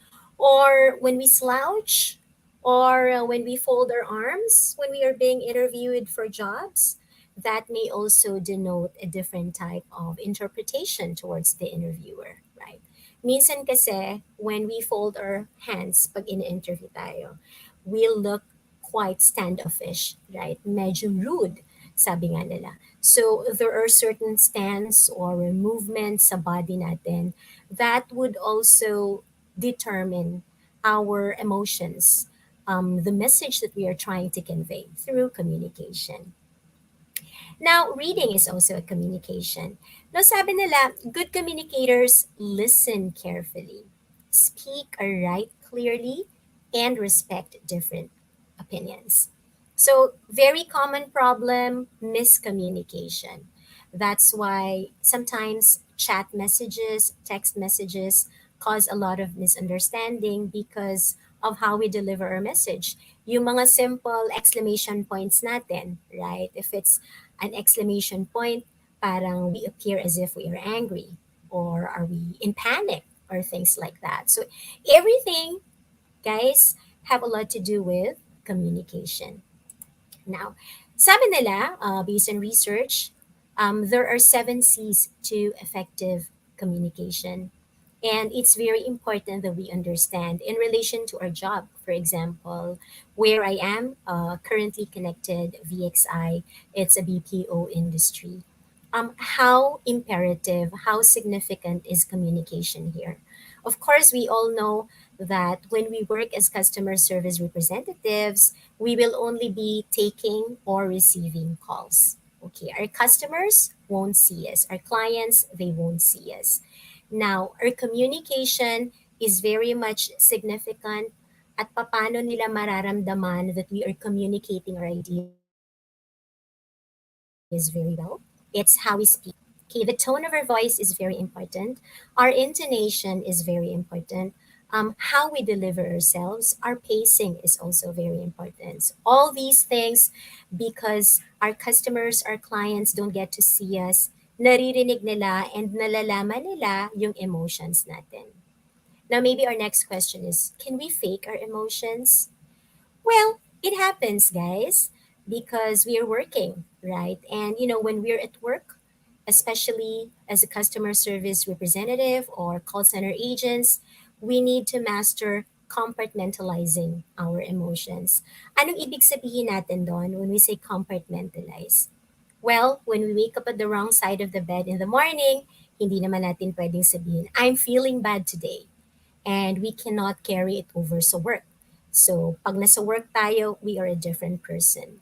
We establish the other side of us, which is an agent or a customer service representative. And dito pumapasok yung ating effective communication. Now, there are 7 C's, okay, or 7 characteristics to effective communication. The first one is clear. We say that our main ideas should be easily identified and understood. Now, maybe you want to know, Mel, kailangan ba if I work as a customer service representative, kailangan ba fluent ako? Do I need to work on my idiomatic expressions or my figures of speech? And also because I'm not a communication degree holder, or I did not earn any degree. Importante ba yan in relation to my job as a customer service representative? Well, the answers to all those questions would be no. Okay? Two very important things that we need to remember is that when we work as customer service representatives, we only need to be comprehensible and understandable. Now, note that our customers are native speakers. Okay. Maybe our next question would be, kailangan ba I speak like an American? Do I need to use all those twang or liaisons of words? Right? So that's very common among them because they are native speakers. Well, the answer to that is clarity is the key. Okay. If we are able to come up with our ideas that's easily understood by the other person or by the listener, being clear with our ideas, that is an effective communication.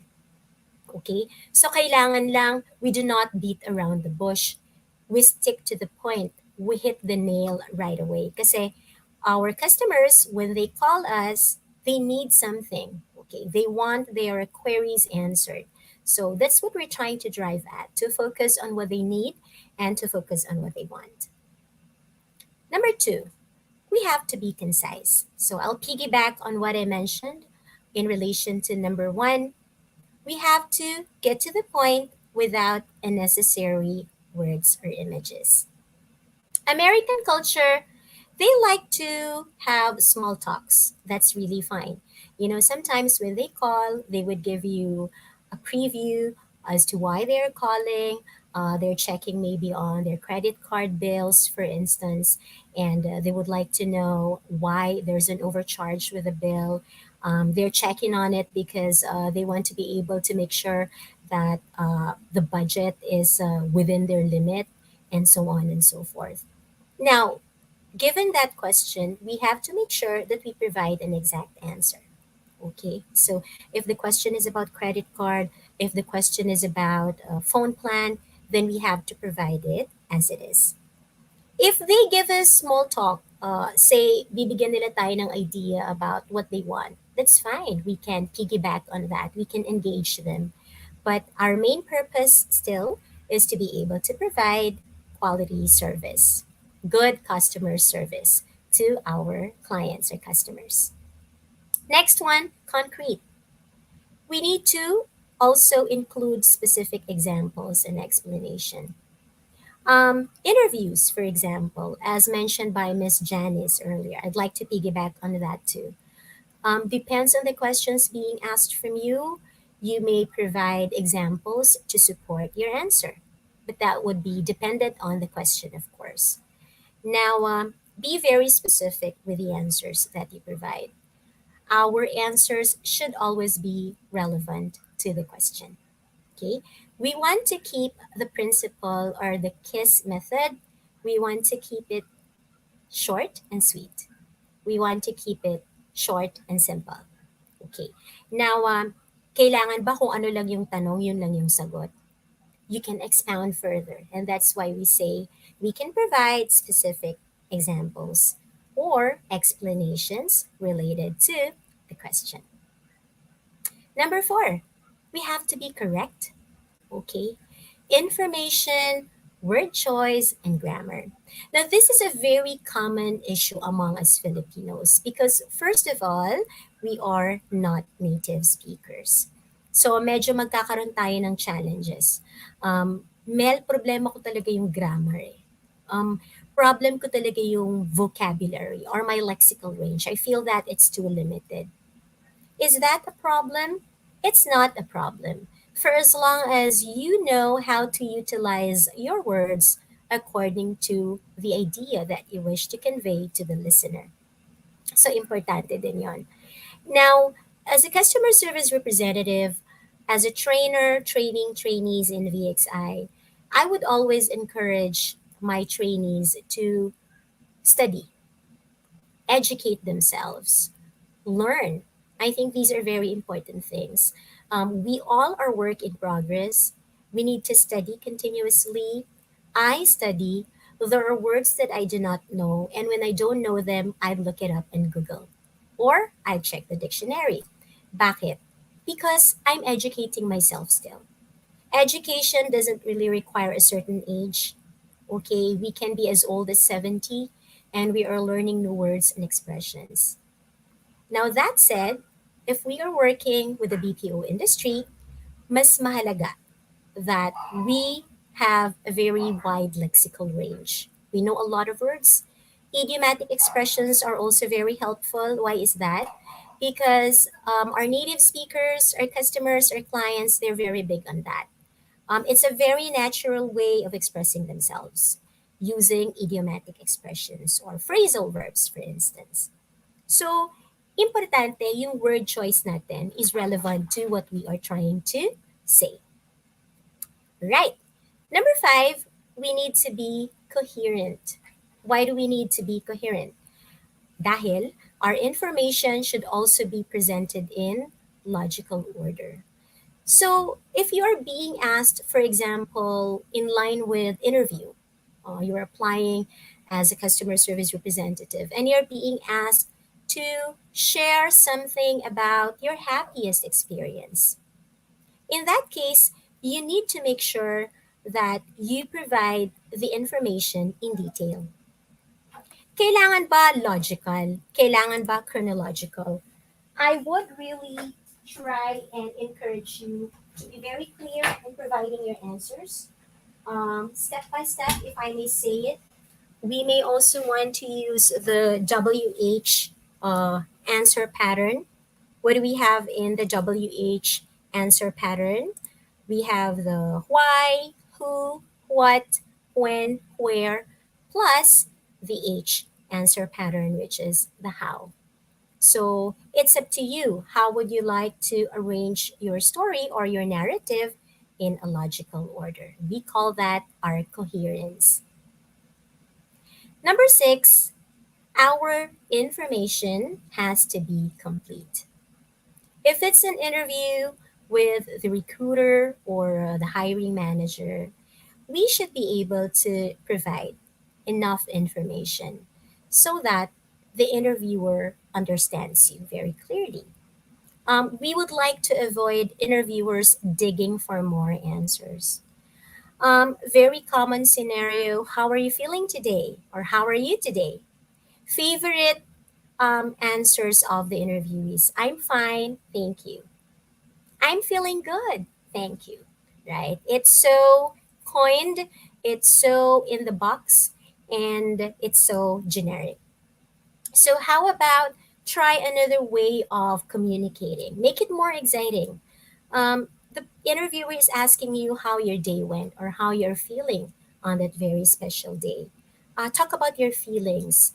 Talk about what you did before the interview. Share with them exciting stories about you. Of course, interviews need to always sound positive, right? We don't want to include our MMK type of stories. Okay. Again, we need to be able to compartmentalize our emotions because we want to look positive. We are selling ourselves, right? It's selling ourselves, selling our skills. And one of the skills that we are selling is our soft skill. And soft skill is part of our communication is part of our soft skill. We are able to communicate effectively. We come comprehensible and understandable by the other person or by the listener. Then we should be able to ace the interview and champion it. Now, don't forget, provide complete information about yourself. That's one way of actually allowing us to be very effective in terms of communication. And number seven, always be courteous. Be polite, be professional in our tone, and speak confidently. Being confident is one of the skill or the attributes that most of us are not really able to maintain because we are eaten up by our anxiety, right? Or nervousness, right? We would have butterflies in our stomachs. We get so nervous. We think of the worst situation in the universe, but it's very important to be confident. And when we are confident, we are able to produce words and statements very fluently. And when we are spontaneous, okay, when we are able to speak naturally, then fluency follows. Fluency and spontaneity are two important things also that would attract a very good and effective communication. So, whether it's an interview, whether it's a talk with a friend, whether it's a brief conversation with your bosses, or with your professors, or with your teachers, with the director of your school, with the principal, it's very important to always remain polite. Now remember, English only policy, right? So when we speak English, effective communication also, this is very common now among our millennials or our Generation X. I don't know what we call these types of people nowadays. But we tend to speak always with a po or opo at the end of every English sentence or statement. So that's also something that we have to avoid. Okay, we have to speak in a professional tone, in a professional way. If it's English, maintain English only during the whole talk. Okay, we have to be polite. Polite doesn't have to be us using po and opo, because po and opo are not part of our English communication language. It's not part of the English words. We have to avoid that. There are so many ways to be polite. Our stance, the way we move our hands, the way we gesture, the way we present ourselves following our facial expressions. These are ways into becoming a polite speaker or an effective communicator to others. And of course, the confidence level, it's always there, right? I know it's better or easier said than done. A lot of people are saying, well, it's easy for you because you're a trainer. Well, it's simple for you because you're used to it. Well, I can say there's always the first time.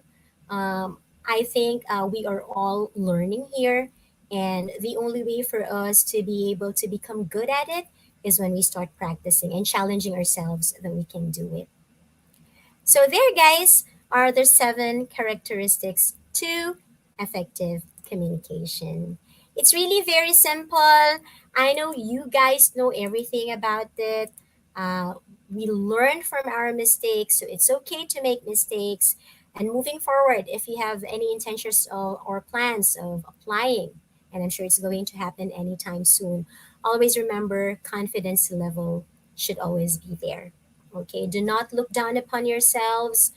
Think English, speak English. And remember, Jesse James Garrett would always say, effective communication is a key factor in the success of your product. So eventually, you are the product. Why are you the product? You're selling yourselves. You're selling yourselves to be part of the job. Okay? Among many other applicants, among many other candidates, what will be your edge so that they hire you? Effective communication is one of those. So we should be able to maintain that. We should always think positive. Remember, tone of our voice, smile on our faces every time we speak, and always think English so that we speak English. And I'm sure we would be able to sell our products in no time. So that's it, guys, for tips on communication. Again, my name's Mel. I'm from the VXI team, and I'm inviting everyone to be part of our team in VXI. We have branches all throughout the Philippines. So if you guys are interested, please check careersph at vxi.com for more hirings and information and updates, or you can go to career site at www.jobs180 or 180.com slash VXI. Yes. There you go. I'm waiting for Miss Sherry for questions. Thank you very much. Thank you for that, Miss Mel. So to our Thanks, audience, we Michelle. are now open for questions. Ayan. So ma'am, so they have time to think about their questions. I'll go ahead. I'll go Sure. first po. So question number one. If you fail the language assessment, like in part of your interview Mm. process with the company, what happens next? Do you Well, get the good. like, Mm. so go ahead now. Go ahead, please, miss. Sorry. I. Because Go. I think my follow-up question would be, is there like a boot camp training, or I mean, do you get sent to another position or another line of business? Right. Thank you very much. I'd like to highlight on language assessment because you mentioned that a while back. The language assessment in VXI would be Versant and Berlitz tests. So this is a very special type of test. This is our communication skills test also, and this is program specific. So this is a test of our candidates' communication skills. Now, to provide answer to your question, what if they failed in the interview? Well, the good news is we have LEAP training that's being rolled out these days. We just recently started. So this is actually designed for those interviewees that didn't make it. So they have a chance to attend LEAP training where they will be educated one more time. We will reinforce strategies and tips so that they finally make it in the next round of interview. Okay, thank you for sharing that program, ma'am. So next question. Ma'am, this is a gossip that's going around. Is it Gossip. true that compared to many years ago, it's harder to hire fresh grads with good com skills nowadays? What's your take on this? Is this true? I'm speaking on a general point of view. Well, because one, we are Filipinos, we're not native speakers. So maybe that contributes to why it's harder nowadays. And with the trending, the social media, how people would send text messages, how they would type text messages, it has vastly affected our way of communicating as well. We are so good at shortcutting messages. So I would always encourage everyone to always practice speaking complete English at all times. That's very important. That's also a practice for all of us. And to answer you whether it's harder, I don't really think so because, well, there is a training with VXI now that would allow these candidates to improve on their crafts. I can't say they're bad at it, they can always improve it.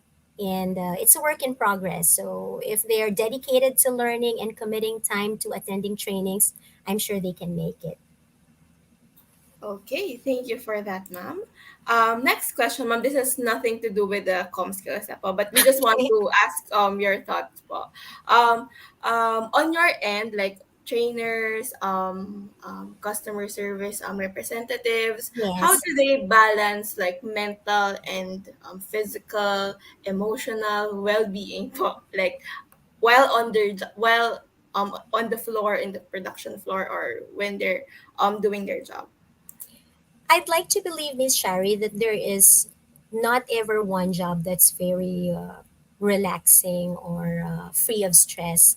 Every type of job is, and I'm piggybacking on what Miss Janice mentioned earlier, to let the people know that it's not as toxic as they're trying to picture it out. You see, uh, you have to live a balanced life, and it's really up to you because with a customer service job it's an 8-hour job. So you have to invest the remaining of your time during your day off to do the things that you want to do. Mental health is still very important. And what I'm saying is when work is over, again, compartmentalize your emotions. After work, you are a different person. You're a mother, you're a sister, you're a daughter, you're a son.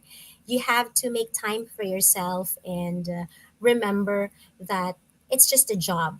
Well, it pays you well, but then you have to take care of yourself too. So meet your friends, go out with your family, mingle around. Do not keep all your sorrows to yourself. If it's a job related problem, share it with your superiors. Who knows, right? I'm sure they are there to listen to our problems. So be open in sharing your worries and live a balanced life. I think that's very important. Follow-up question, ma'am.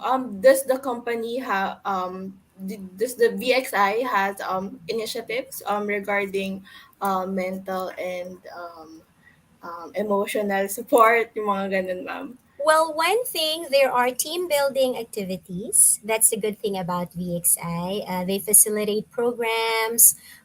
They would travel from one place to another for some activities. That is to ensure that everyone in the company is still good. And it's part of HMO too, if they become regularized. That's one of the benefits that they will get. Psychiatric consultation. I'm not going to give you the figure as to how much, although I know it, because I'm not very sure if they have modified it.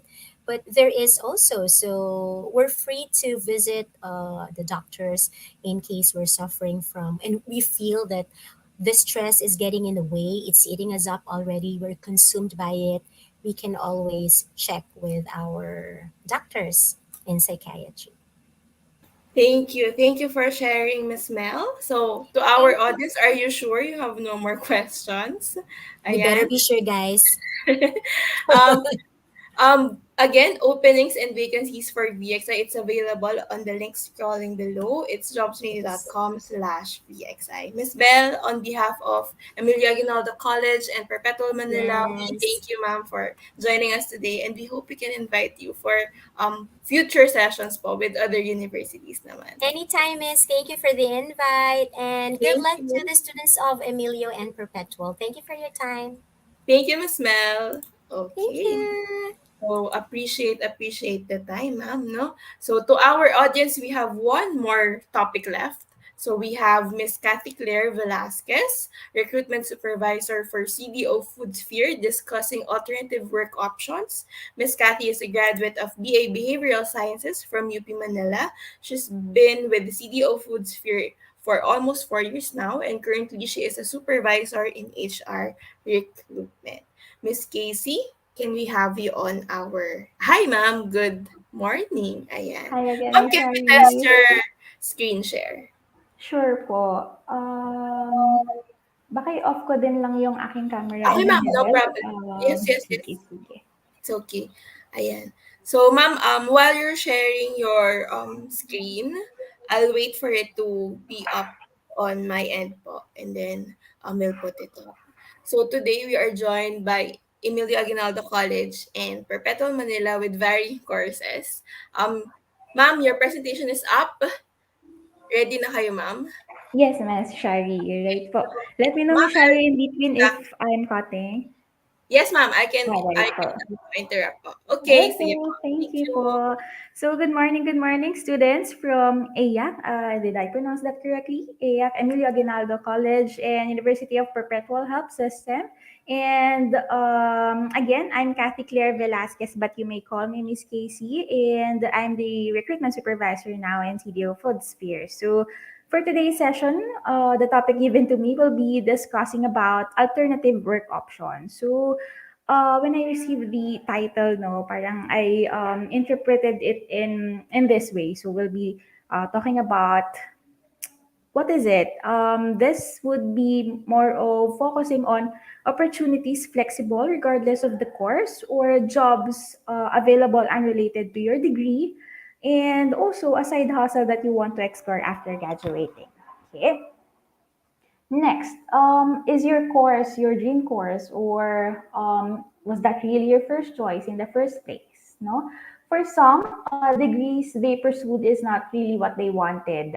This may be the choice of your relatives, your parents, or this is only the program available in your dream school, or even you are taking the course just because your friends took it, or you just go with the flow. No, just to share with my experience, as introduced a while ago, no, I'm a graduate from UP Manila with the course of BA Behavioral Sciences, but was that really my first course? I mean, my dream course. Actually, to be honest, I really like to pursue pharmacy.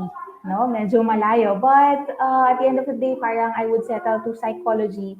However, psychology is offered in UP Diliman, and I passed in UP Manila. So the slot available during that time would be behavioral sciences. So I just grabbed it, no. And while taking the course, parang I just finish it. I sense that I really like the course or some of it, some of the program or the curriculum involved there. So Yun, baka sa atin, we have different reasons why we pursue the course that you're taking now, but that's fine, no? Um, and then, but by the time graduation rolls around, it wouldn't be surprising if your career ambitions have shifted to something outside of your major. And now you're wondering about getting a job unrelated to your degree. Just to cite an example, I have an applicant. She's applying for a quality assurance, and with the profile that she submitted, it's very interesting. She's a third year medical student na. So she invested a lot of time, a lot of money, and also the knowledge that she gained after ilang years of studying for the first pre-med course and then the med itself, no? And then I ask, hindi ba sayang? Why are you pursuing QA and not pursuing the medicine anymore? Sabi niya, ma'am, I think hindi po siya sayang because during my journey, during my experience, I realized the medicine life is not for me. And I took it as a life lesson and now I really like to pursue QA. Yun. So, we have varying reasons of this, but you'll be experiencing naman this after graduating, okay? Next, why am I feeling this way? Perhaps one reason would be an internship didn't turn out how you expected, or certain courses dampened your passion for the occupation you thought you wanted to pursue, just like yung medicine student. And now you're in a tough spot, no? With the transition, yung adulting. So where your degree doesn't quite line up with what you want to do. So very common notion would be there's no need to panic.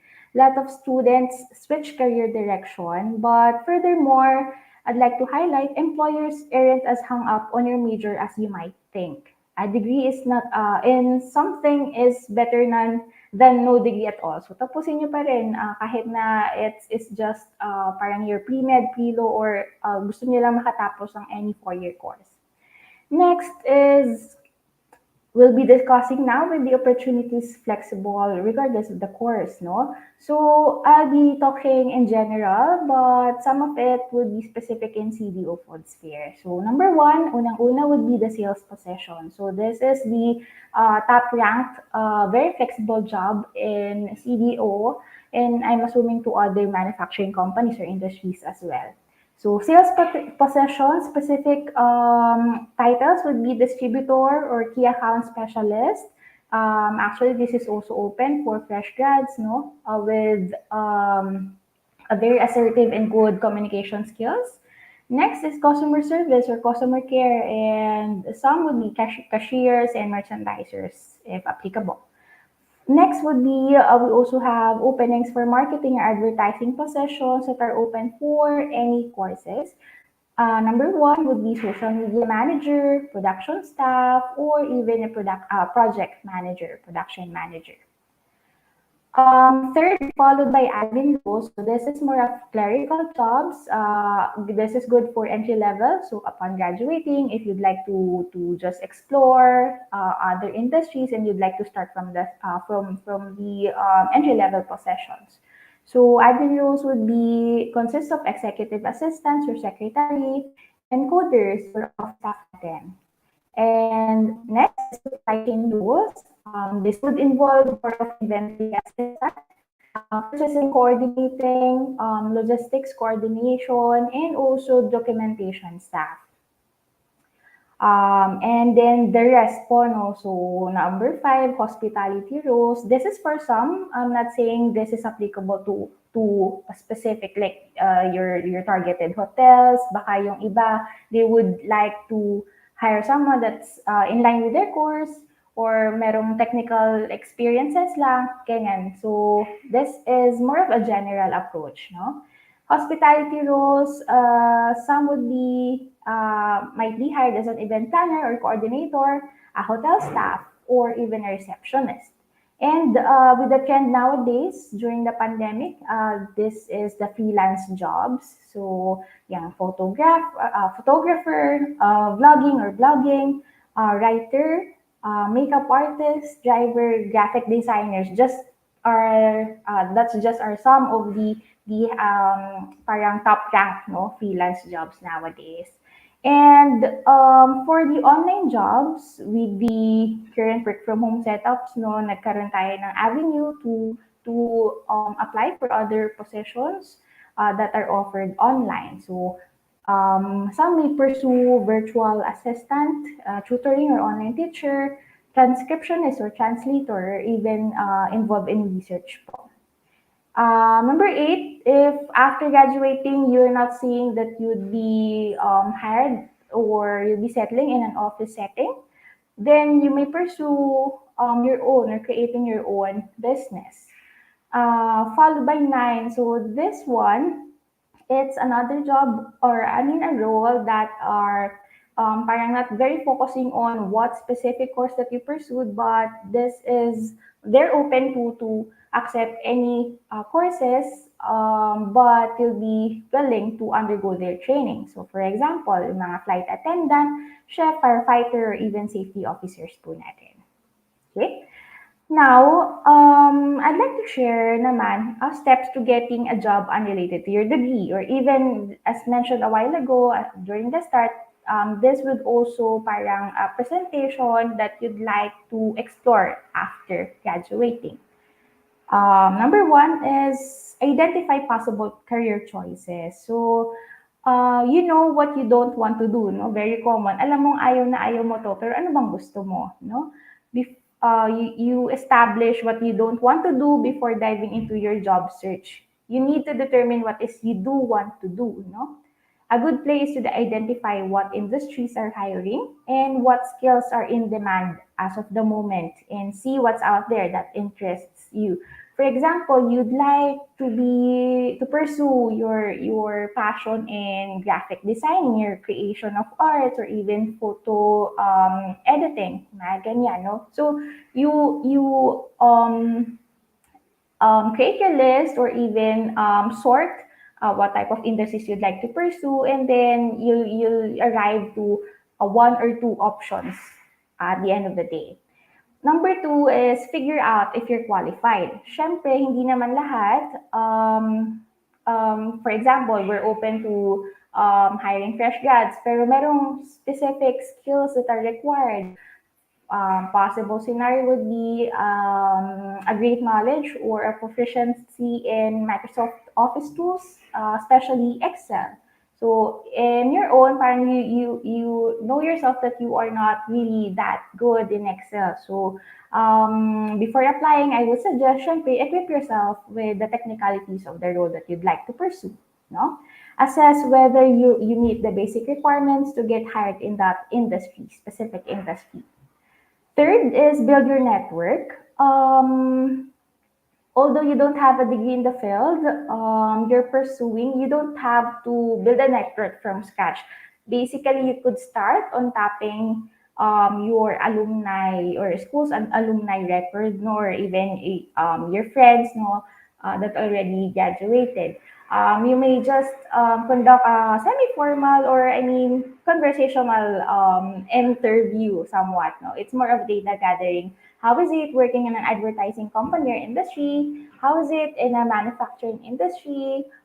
Is it okay ba? Is it line up with your passion or with the skills that you're currently having? Yun. So that's a good start po on building your network. If you have no friends, or you have no close friends that are parang higher batch than you, then you may opt to ask your relatives, your cousins, your tita working in different industries. That would be a great help as well. And lastly would be, and the very highlight is leverage your transferable skills. Ano ba tong transferable skills? So, you majored in different subject than your desired field. You still likely took a handful of general knowledge courses, meaning ito yung mga universal skills that you obtained during the course or throughout the years po. So, examples would be yung writing, technical writing, problem solving, verbal communication, project management skills. So, this may be soft skills or hard skills. I know you're familiar to those.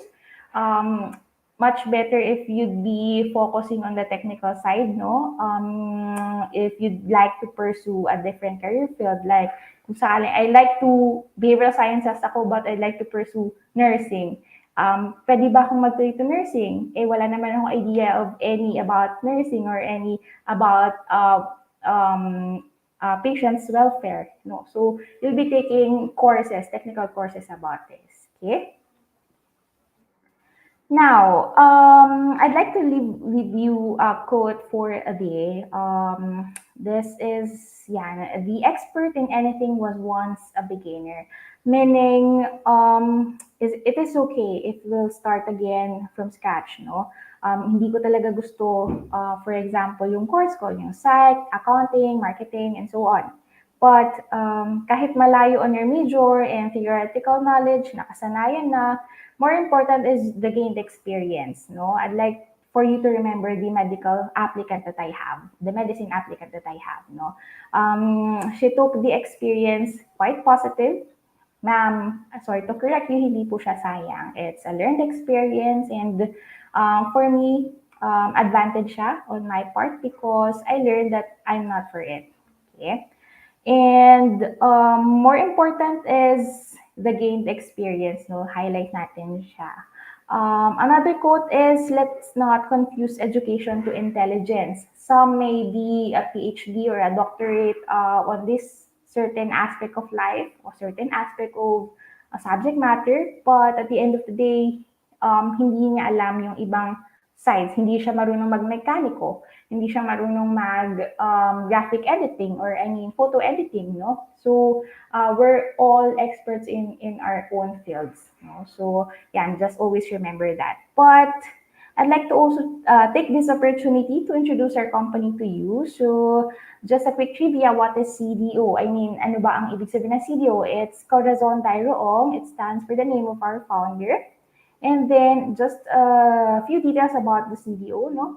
We're in the industry for 46 years now. Our distribution is nationwide, and for now we have 5,200 employees.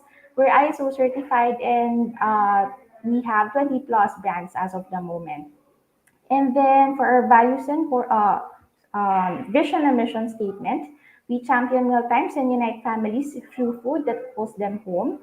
We live to bring them the freshness and delight of home-style cooking that fills their hearts. We will be the most trusted food company, loved for how our food creations bring and bond all generations of people together. And as for the core values, this is very important because we're really looking for someone, or applicants that share the same values as we have. Number one is passionate about customers and consumers, innovative and entrepreneurial, love for God, integrity, and open and collaborative. Product category, so I believe you're quite familiar naman with our products, but just to cite examples, no, we have hot dogs and sausages, Christmas hams, so ang kilala would be yung mga Bipo hot dogs, holiday, or even the holiday ham. Bacon, yung ulam burgers natin, fantastic tocino, and also skinless longganisa. For the breaded products, we're also in the process of launching new products. So we have the chicken nuggets, torikatsu or tonkatsu, siomai, kikiam, or siopao. As for the corned beef, the canned meats, Highlands is a product or a brand of CDO. Hindi lang alam ng iba, no? But same with San Marino. CDO is the manufacturer of that. Cheese blocks, we're also into dairy now. Cheese blocks, sliced cheese balls, cheese spreads. And lastly, sweet preserves. So we have kaong and nata de coco. Aside from CDO as being a business, no, we also have a nonprofit organization called Odyssey Foundation, and a quick trivia as well. Bakit siya Odyssey? Baliktaran lang natin si CDO, ODC. It's Odyssey Foundation. Yeah, we have 5 streams of programs. So the goal of each would be to give back to communities, no? So one is Gabay Nutrition, it's a feeding program, Gabay Edukasyon, Gabay Kalikasan, Gabay Hanap Buhay, like it's a livelihood program focusing on mothers because CDO or Miss Corazon Dairoong is a mother, and a Gabay Lingkod.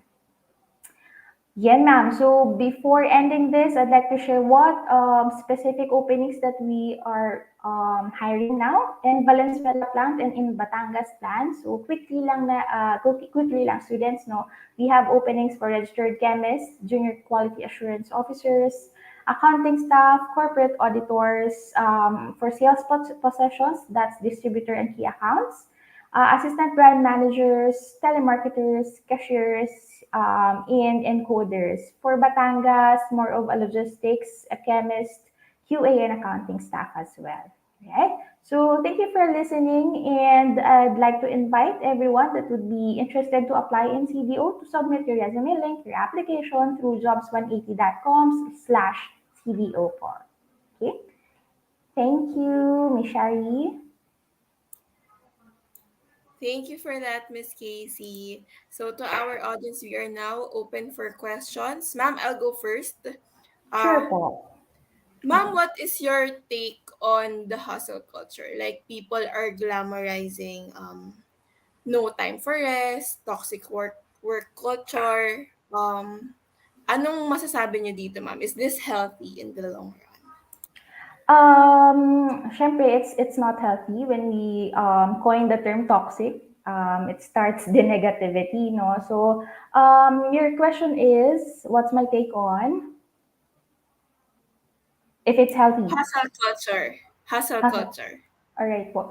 Actually, it depends on the individual naman or the employees, no. In terms of managing stress, your limit, it would be very important to highlight the mental health of the employees, no. So, if you're more of an optimist person, then tatagal ka on that culture, no? You tend to separate the problems at home or with the office, and you tend to look into different perspectives. Ano ba ang nangyayari? Bakit siya ganito? Is it because kulang ako in managing my time? Kulang ako in researching for this specific project? But for some, actually in CDO, just to manage and to help employees who have this kind of notion, we are offering weekly mental health discussions with our partnered license or psychologist. So it's a outsourced agency or a company, you know, and they would talk on managing stress, managing burnout, and then aside from that, yung ating leaders and management were equipped with trainings as well on how to handle, yes, suicidal ideations or even yung mga problematic absenteeism of the employees po. Ayan. Thank you for sharing that, ma'am. I asked that, ma'am, because my next question would be, is it okay, like if you're a fresh grad and you jumped agad-agad dun sa mga bagong line of opportunities natin, like yung mga vlogging, social media creation, streaming, yung mga live selling. Kasi dito, ma'am, usually yung, oy, they make a lot of money churning out content. So, they just keep on producing content. So, ano, ma'am, yung ano nyo, recommendation nyo? Like, do they learn also from that? Or do you think it's more beneficial if they jump or if they join the industry first before jumping on those social media kind of things ba? Well, at the end of the day, as mentioned, no, you reflect on yourself, what you really want to pursue, and ano ba yung goal nyo in life. So, the common question is, what's your 5-year goal plan in your life, no? Some would say, I'd like to be financially stable, kahit 5 years pa lang, no? Very ambitious, pero that's good in a way. But for some, they would like to explore more, invest on their technical knowledge na currently they gained during the course of the college. No, on my take on that, I see no problem with that. No, um, siguro very very open na ako as a person, but for me, exploring what you really want to do at the end of the day is very important kasi you're just being true to yourself. If you'd like to join the trend nowadays, the vlogging, as you've mentioned, the streaming, that's fine, but reflect at the end of the day kung are you really happy to do that, or are you learning something about it, or would you impart some knowledge if meron na tayong anak. May share ka bang good values on doing what you really love? Yun, thank you for that, ma'am. Kasi my mom, I don't think they realize na kung iniisip nila mahirap yung 9 to 5 na job, mas mahirap kapag ikaw na lang yung Correct. sarili mong Oo. boss at ikaw yung trabaho for yourself. So, mas That's akala for mo freelancing, yes. Oo, ang hirap. Ayan. So, Miss Casey, thank you for sharing your time. And we hope, ma'am, that we get to invite you for future sessions. So, to our audience, the link for CDO's list of vacancies, it's available on your screen right now. It's jobsmedia.com/CDO. So, yung mga positions na banggit na ni Miss Casey, nandun din yan posted. So, Miss Casey, on behalf of our team and also from Perpetual Manila and Emilio Aguinaldo College, we thank you po for joining us for this event. Thank you, Miss Thank Casey. you, Miss Shari. Thank you, students. Bye-bye po. Ma'am. Thank you po. Ayan. So to our audience, please hold because we will be releasing the evaluation links for a bit. So before we do that, we have a closing remarks. We have the closing remarks here to be delivered by Ms. Divine Angeline C. Cabrera, RPM, Guidance Associate for Perpetual Help College of Manila. Hello everyone. It's been a pleasure being with all of you today, and I would like to send my gratitude to everyone for sticking through the end of this event. Before we part ways, I would just like to request the perpetuate students and alumni who attended today to answer the evaluation form as part of their post-attendance. Thank you very much, and I wish you all good luck. Thank you for that. Ayan. So we will now be putting the evaluation links on the comment section. So please make sure to finish the evaluation. So there's one for the students of Emilio Aguinaldo College and there's another one for Perpetual Help College of Manila. So kung saan yung school mo, dun ka din mag-evaluate. So you get your certificates for EAC after finishing the evaluation. So with that, our session ends for today. So please watch out for the next set of webinars we are hosting this week and next week for other schools. If you find the topics to be interesting, you're welcome to join in those sessions. Naka-live kami sa Facebook and it will be posted. The topics will be posted there as well. So thank you guys and have a great afternoon. So stay safe, everyone. Thank you, thank you, thank you.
Hello, I'm Vixie, the automated recruitment assistant of VXI Philippines. Do you want to know how to jumpstart an awesome career?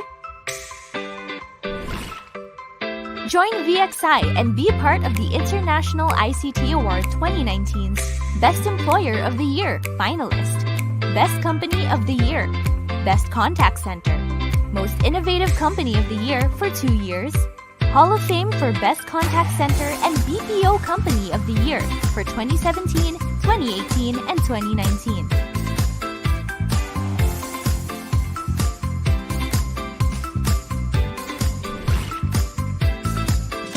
We are hiring account representatives for customer service, sales, and technical support. Find us in a site near you. Quezon City, Makati City, Mall of Asia, Pasay, Clark, Pampanga, and Davao City. Enjoy a competitive compensation package and industry best incentives.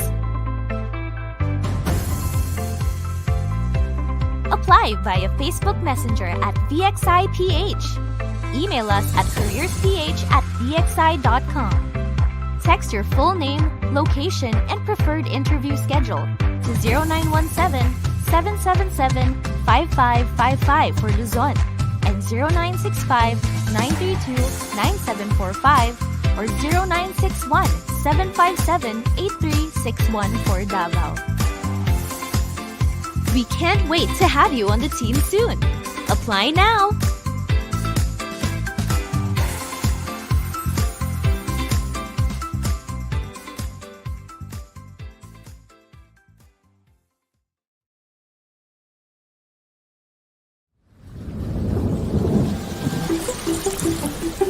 Change.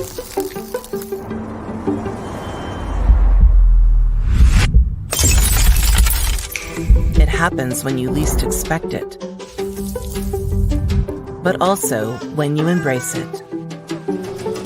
At Accenture, we help the world's biggest brands thrive through change.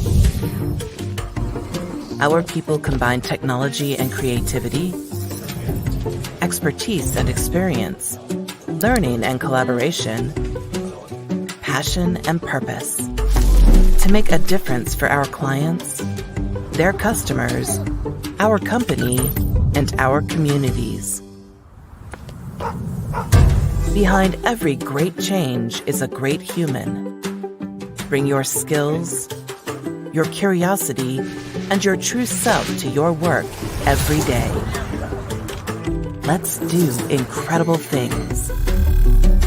Let's deliver on the promise of technology and human ingenuity.